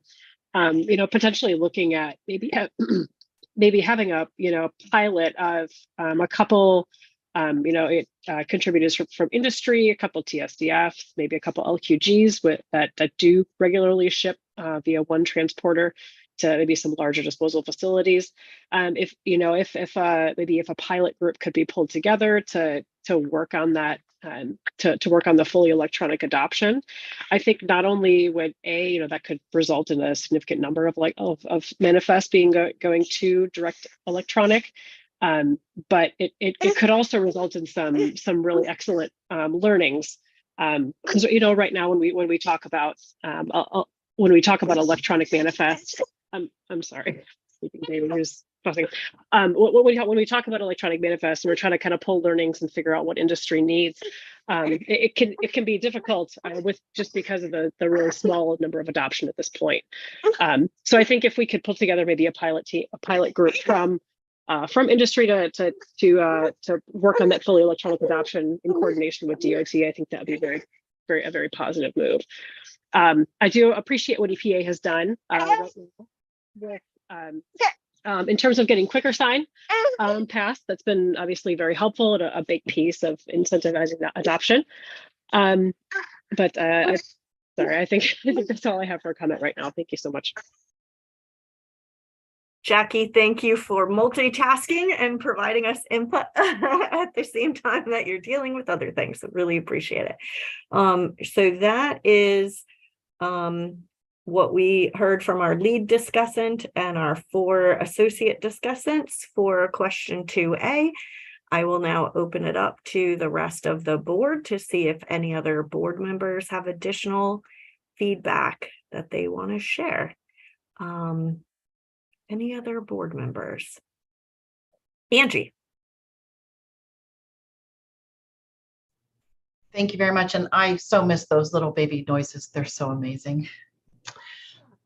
So I just want to echo what a few other people have said, and that I think the projections might be a little optimistic based on the fact that we haven't changed a lot of actual mechanisms within the system. I think that those projections, we could get there, but we're going to have to do some of the other things, the DOT, the binding reports, and the other options that we've discussed. And that's all I have. Any other board members want to add any additional feedback on question 2A?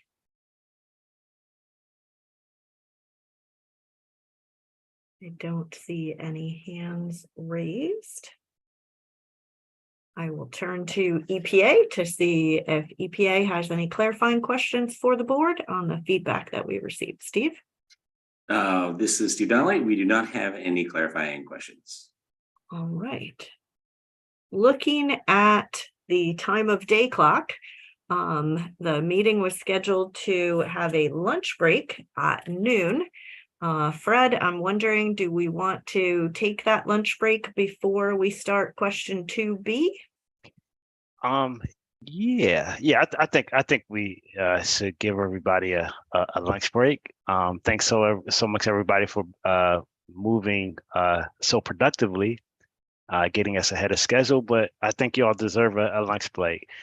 So can we break for a full hour and resume at 1 p.m. Eastern time? Is that okay with you, Carolyn? Sounds great. Great. Okay, well, everyone, please enjoy your lunch. And we will see you all at 1 p.m. Fuel up so Eastern that we'll time. be fuel up with your lunch. So we'll be energized for our afternoon's discussion. So thank you, everyone. Have a good lunch break, and we'll see you at 1 p.m. Eastern. Okay, thank you.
All right, everyone. According to my clock, it is 1 o'clock Eastern time.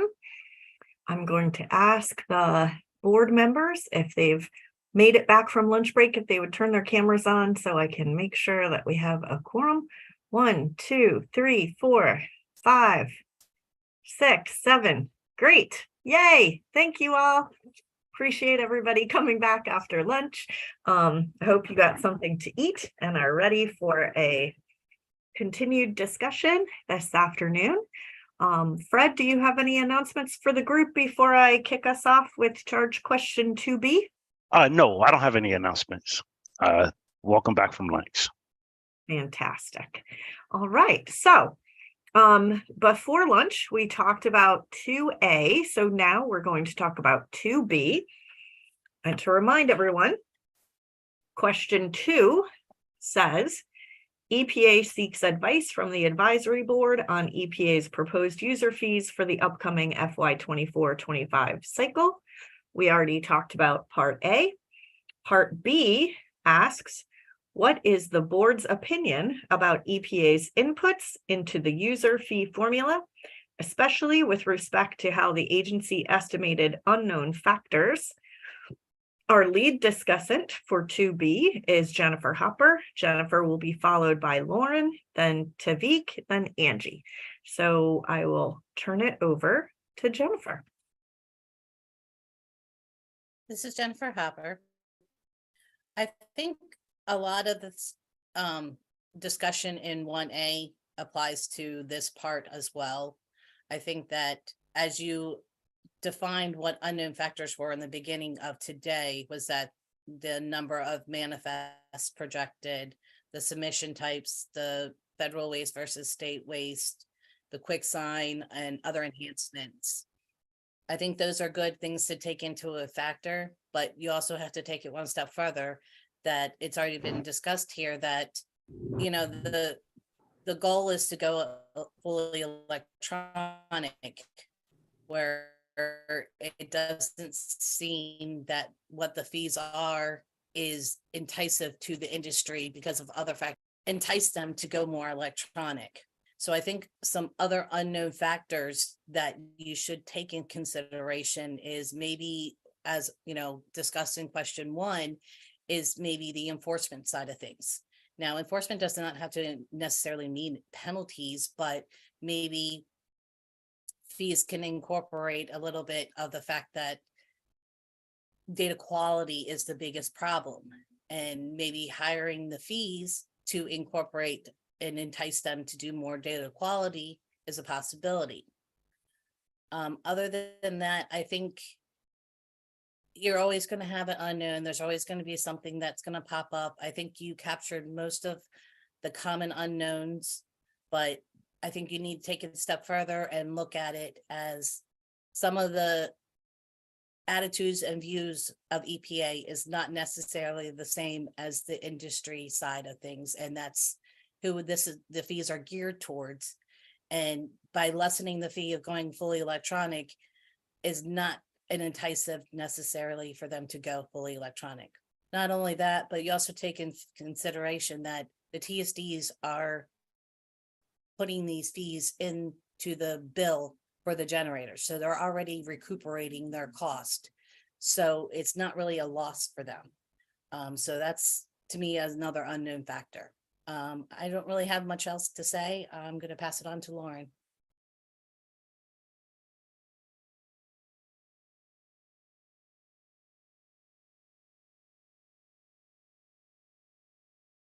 Lauren, you're on mute. Thank you. Hi, this is Lauren Ancona from GSA. Just a second. Thank you, Jennifer. What Jennifer said about covering the unknown variables that were already discussed during the discussion of question 1A. I think that, you know, one of the variables that like is difficult to account for, but seems to be really impactful in terms of adoption and conversion to electronic, unfortunately, is the Department of DOT stuff. And I know that there have already been requests for transparency into the way that that's going. And I also know, as someone that works in the government, that a lot of times there are conflicts or challenges when working with other agencies that have to do with policy and things that there is an influence over. So in terms of accounting for adoption, since that's a major lever in the concern of industry, members of the board here, I just wanted to, it is another factor in terms of the goal being conversion to 100% electronic. But I think that's about it that I have that hasn't been discussed recently. Thank you. All right, so Tavik is up next. Yeah, thank you, Karen. Tevfik Kosar, University of Buffalo. Yeah, I agree with other board members who commented. And so when we look at the main factors which contribute to the fee, the first four are the O&M costs, or marginal labor cost per manifest, system setup costs, and indirect cost rate. I think these are pretty much predictable and very reasonable and very well defined. So I don't see any issues with those. The fifth factor, projections for the number of manifests per submission type, which of course also need to be considered in the fee model. It is being considered.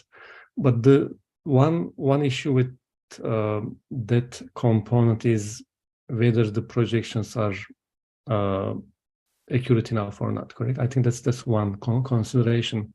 And the question specifically asks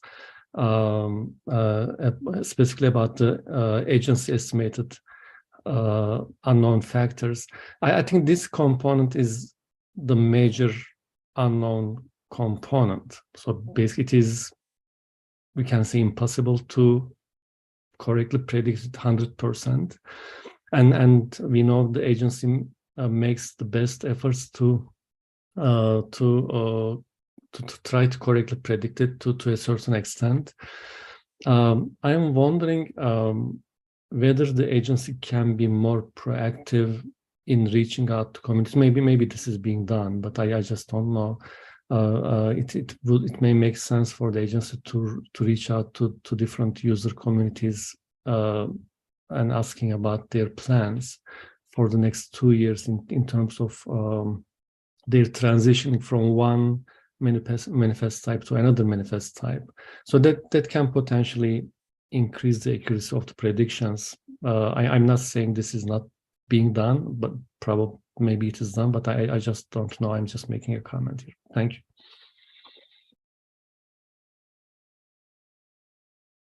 All right, next up is Angie Martin.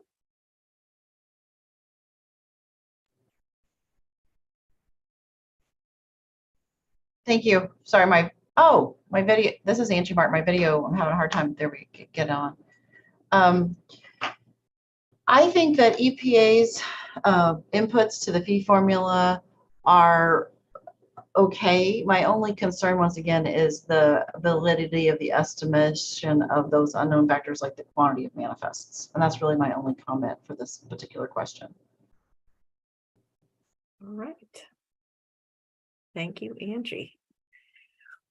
So now is the time when I turn to the rest of the board and ask if anyone else on the board wants to add anything to what our lead discussant and associate discussants have shared with regard to question 2B.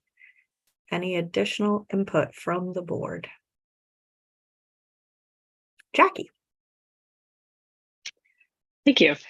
Jackie Velasquez with NCAMP. Kind of like I alluded to yesterday during our conversation with Steve, I think since the vast majority of these manifests really are coming in the data plus image method, and that really also accounts for just such a huge chunk of the actual incremental costs through the paper processing center.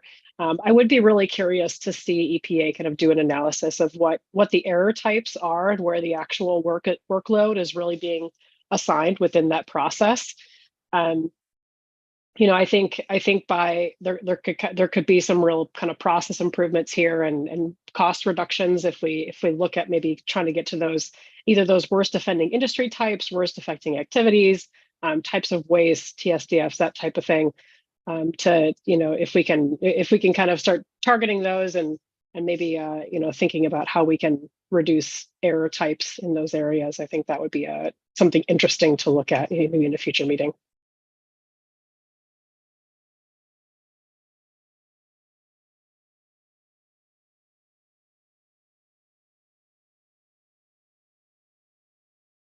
Thank you, Jackie. Any other members of the board have any additional feedback on question 2B? Not seeing any hands raised. I will ask whether EPA has any clarifying questions to clarify the feedback you just received. Yeah, this is Steve Donnelly from the EPA. Just a clarifying question for the board to discuss or perhaps consider during their.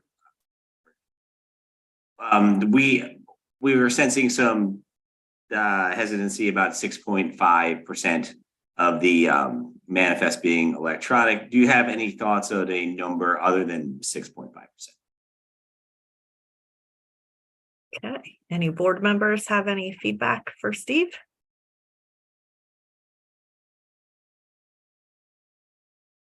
Jackie. Yeah, I would say from a cost projection perspective, I mean, it's assuming the 6.5%, is a bit conservative. I think, considering that's the, the lowest incremental cost type of manifest to process, there's not a ton of downside in that assumption. However, I would suggest consistency is where my kind of gut instinct goes with this. Without a large number of large quantity generators or specific disposal facilities actually committing to a transition, if we had some of the major players on board with a plan for adoption, I would probably change my tune. But I don't see a reason to deviate from consistency in the trend of adoption that we've seen currently. That's all. Thanks, Jackie. And Terry.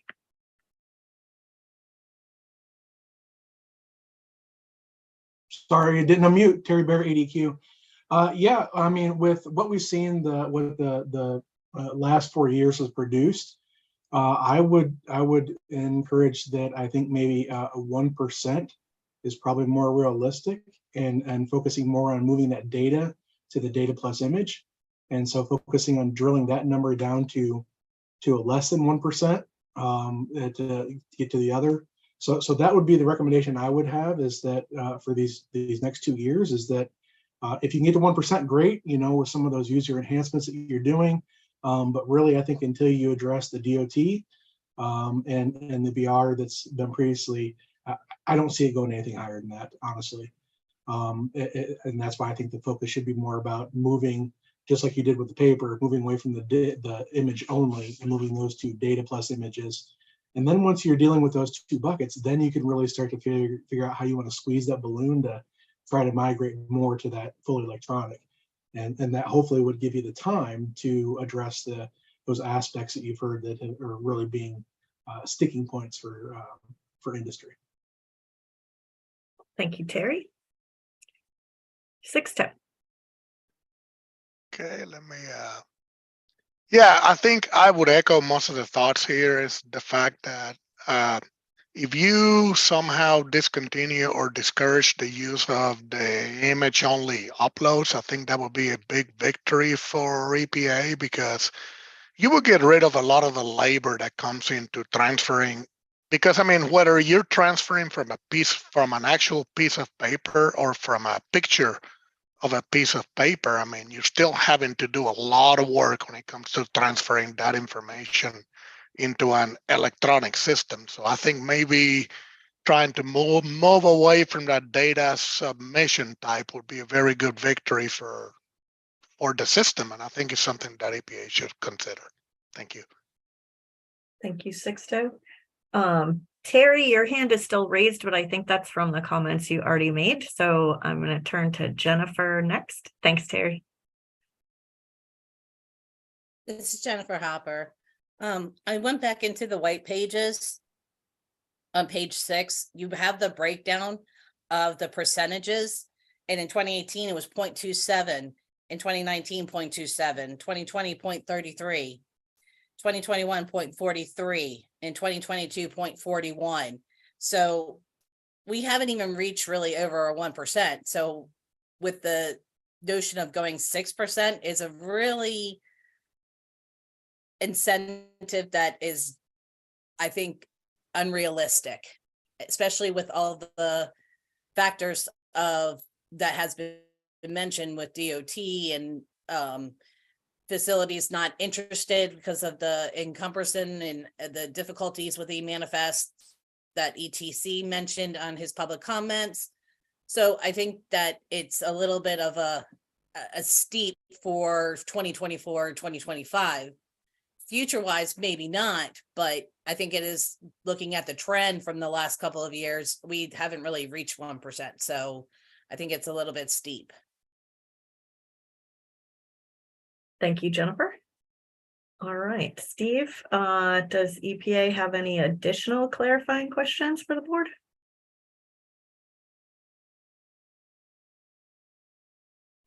Not at this time. Thank you very much. All right. So that was question 2B.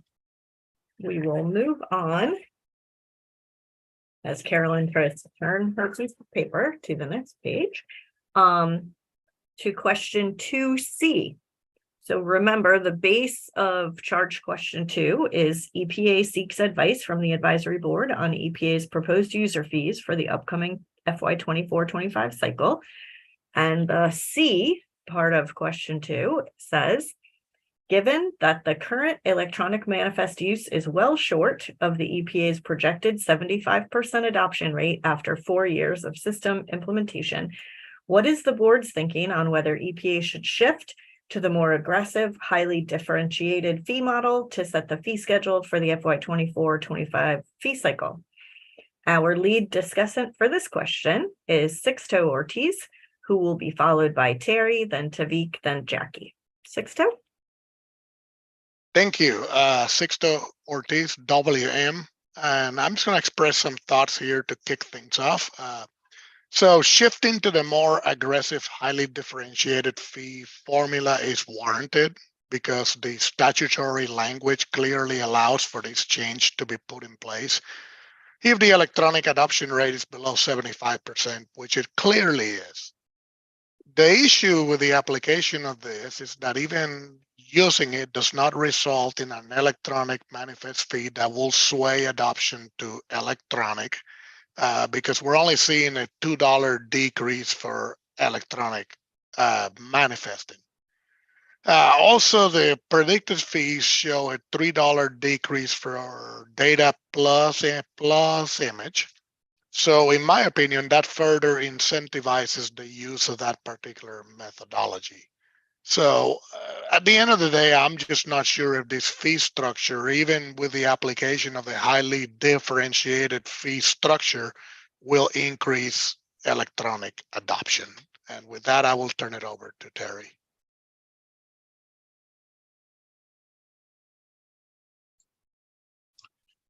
Thank you, Sixto. Terry Bear, ADQ. I mean, very well said by Mr. Ortiz there. Yeah, I agree that the way that it allows for you to shift to that model. I think after 4 years, you could see the need for it. However, the way that the calculations are done, I don't think it's going to yield the results that you think it is.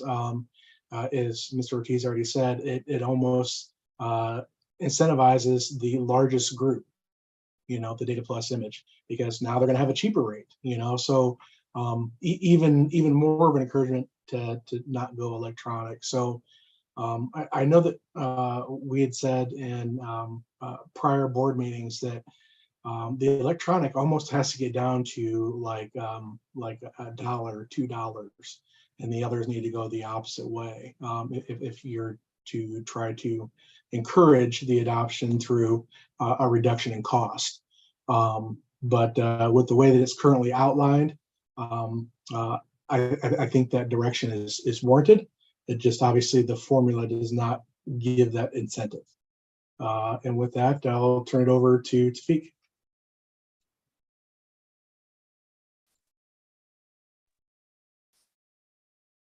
Okay, thank you, Terry. Yeah, I basically concur with the other board members here.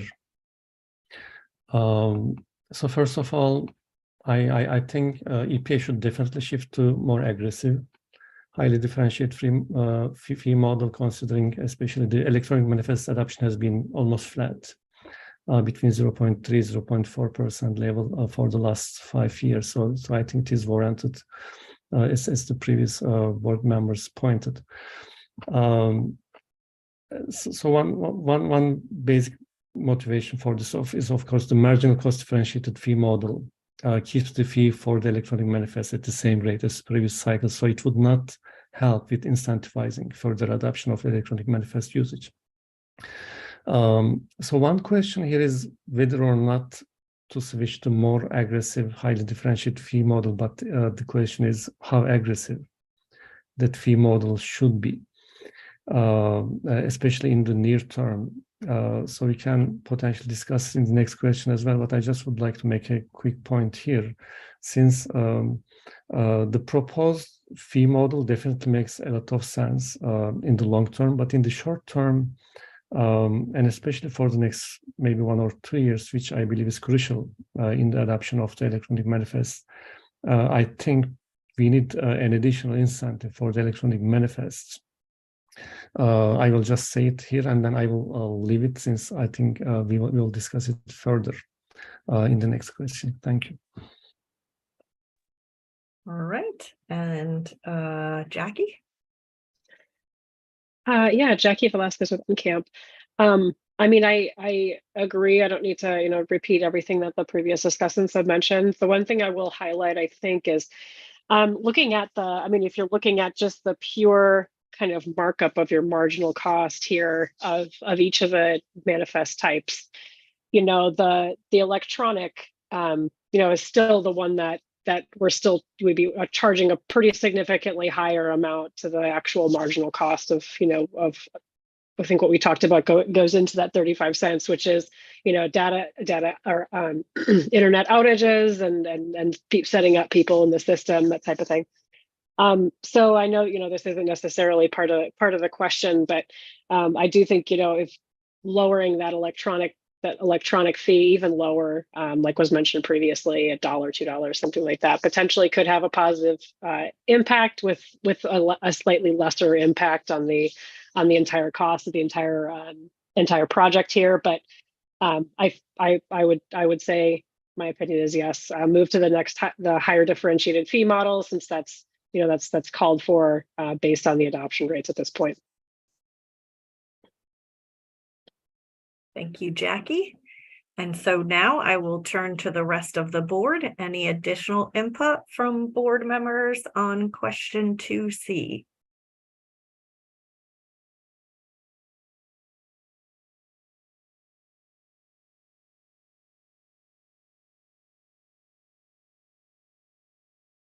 All right, then I will turn to EPA.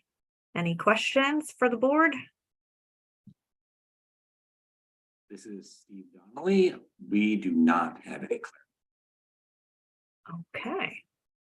So that concludes our discussion of charge question 2C. We will move to 2D. And 2D asks, are there other factors the board would like EPA to consider when finalizing user fees for this period? Our lead discussant is Jennifer Hopper. Jennifer will be followed by Lauren and then Angie. It's Jennifer Hopper. I think most of the factors have already been discussed. I don't think there's anything in addition. Just to kind of reiterate and summarize is that the goal of going electronic and the projection of 6% is a little unrealistic for the fiscal year 24-25. So I don't think that needs to be a major contributor. I think it needs to be adjusted. I think the goal is to maybe put more emphasis and encouragement in the data plus image and get away from the image only. Also, you know, need to take into consideration how to deal with data quality in the projection, excuse me, the projections that are going to contribute to what the fees are going to be, whether incorporating the cost that the paper processing center or the help desk maybe taking on more data quality will increase, or increasing the fees to entice the TSDs to do more data quality on their end. But I think other than the main component of the projection of electronic, I think everything else has been really discussed. So I have nothing. So I will pass it on to Lauren. Thank you, Jennifer. This is Lauren Ancona from GSA. Just wanted to second what Jennifer said. I think everything I could think of has already been well covered. But I do want to also reiterate that potentially taking some of the QA, the data quality load possibly into consideration when you're planning for support resources is something else to consider in terms of allocation of effort and resources. That's all for me. Thank you, Lauren. And so that brings us to Angie. Hi, Angie Martin again. Really, I think we have discussed all the factors that I can think of. So I think that's kind of what Lauren just said. Well, that's good, because we're supposed to be discussing all the factors that any of us think of. So thank you, Angie. With that, I will open it up to the rest of the board to see if any of the other board members have thought of any other factors that no one else thought of or any other comments to Vic. Yeah, thank you, Carolyn. So there's just one thing I want to add, which is on follow-up from the previous question I mentioned. Personally, I think there needs to be a more aggressive incentive to encourage the adoption of the electronic manifest, and this is something we, as a board, also mentioned in 2020. Actually March 21 board meeting. So in order to incentivize the adoption of the electronic manifest, there is space in the fee schedule and in the budget to make this happen. And adoption of each new technology definitely comes with some challenges, and we know that, and it requires new investments, new training, a long learning curve, and some buy-in from the community. We know that it is not easy, and this is the same for each new technology, not just electronic manifests in this case. As you know, there is a very well-known business approach which is called intertemporal pricing of new products, basically in order to incentivize customers' learning and inertia. So temporary, the fees can be drastically decreased for certain technologies, and in this case, we can apply this to electronic manifests. So what can be potentially done is, I mean, there are of course different options, but what can be done is the image upload at $22 that can be kept the same. The data plus image, instead of decreasing it from 13 to 10, it could be potentially decreased from 13 to 11, which would bring the total revenue from image upload and data plus image to close to 31.8 million actually. So that means whatever price you put on electronic manifests, there will be still enough revenue. So the electronic manifest cost could be pulled down as low as $1. I'm not suggesting it should be exactly $1, but it could be the lowest possible that EPA thinks, and we can see if really this incentive helps or not. Thank you very much.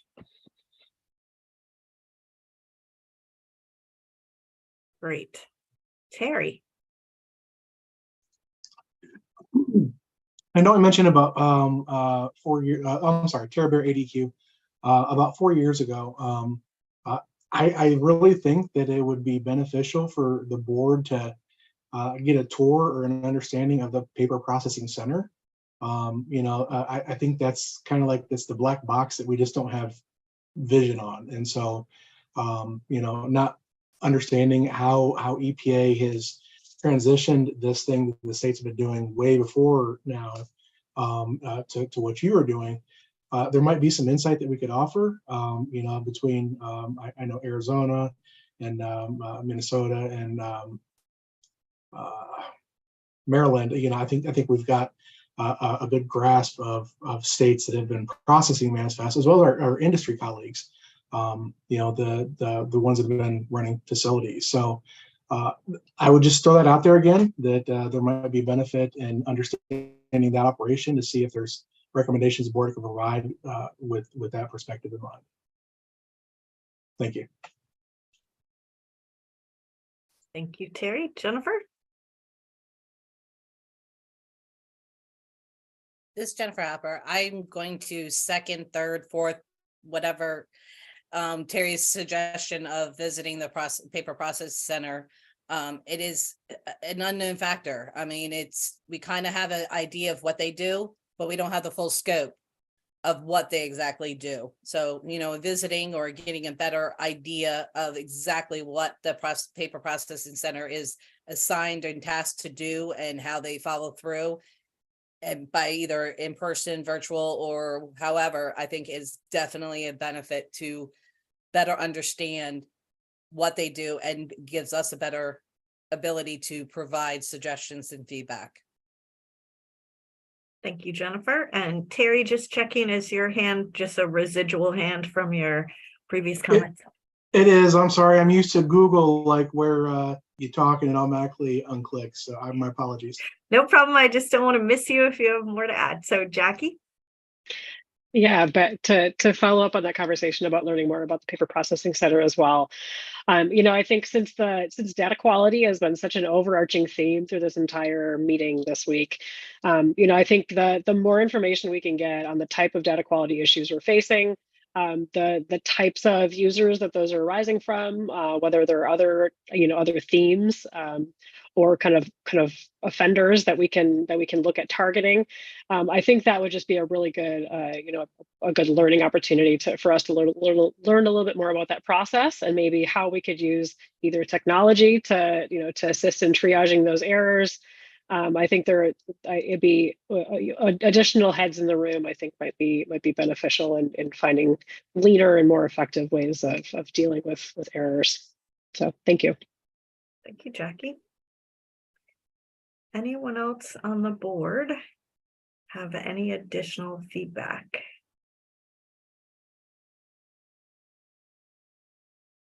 I don't see any hands coming up. So then let me ask if EPA has any clarifying questions for the feedback you received on question 2D. This is Steve Donnelly. I am confirming that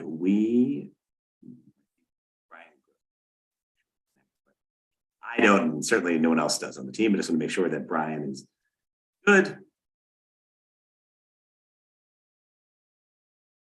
I'll back for a second. So I say thank you very much. This has been a really productive and engaging meeting. And yeah, no clarifying questions. No clarifying questions. Okay. I know you were giving folks a minute to figure out if they had any clarifying questions.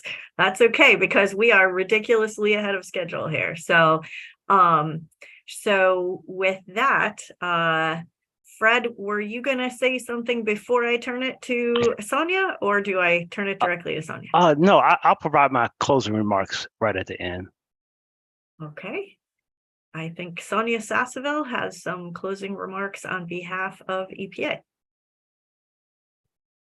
Okay, thank you, Carolyn. Just very briefly, I wanted to say thank you to the board and to the public for your consideration of our proposals. We truly appreciate working alongside such an engaged stakeholder community, and appreciate the very thoughtful and focused comments of the board. We will be taking all of that into consideration.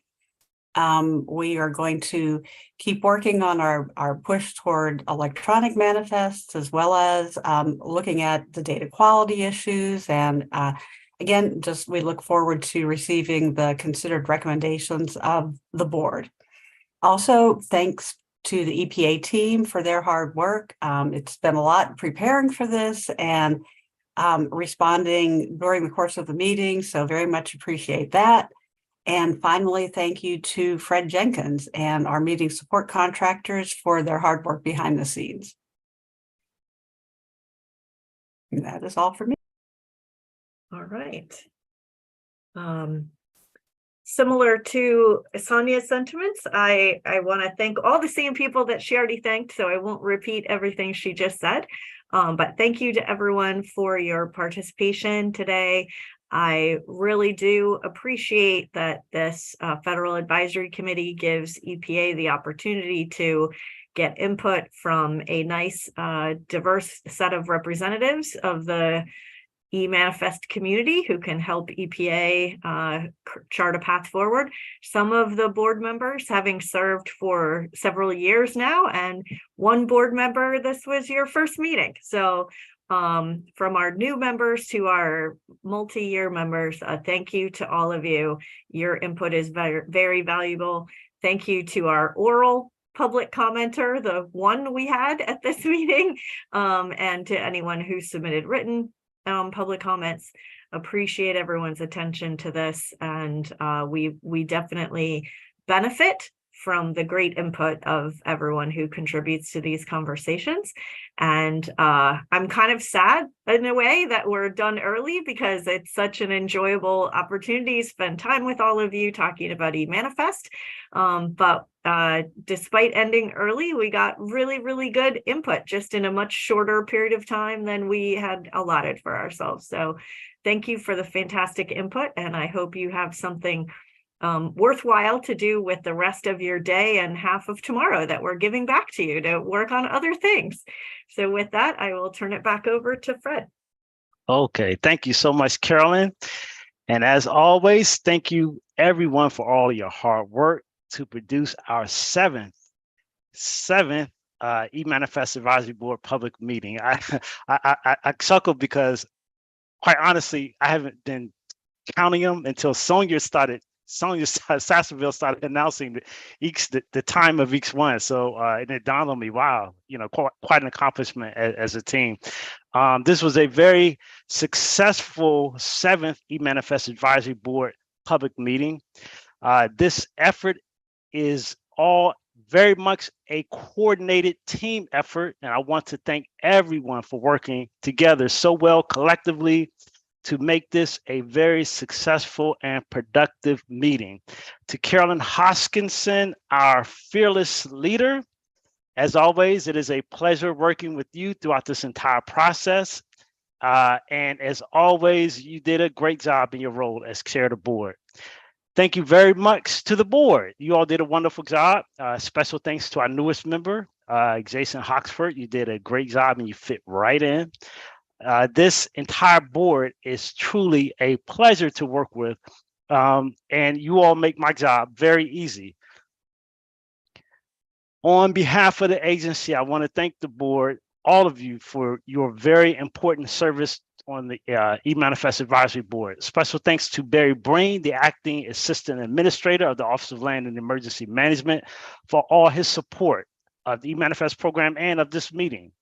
Thank you, Barry, for your participation. And as always, a big thank you to both the ORCR-IO support staff, as well as the OLEM, the OLEM IO support staff, for all your behind-scenes support. And thank you to the whole of ORCR eManifest team and all the senior leaders, Sonia Sasseville, Catherine Davis, to my supervisor, thank you, Amanda Kohler, Stephen Donnelly, the eManifest program manager. Of course, thank you to the EPA eManifest team family, Scott Christian, David Gross,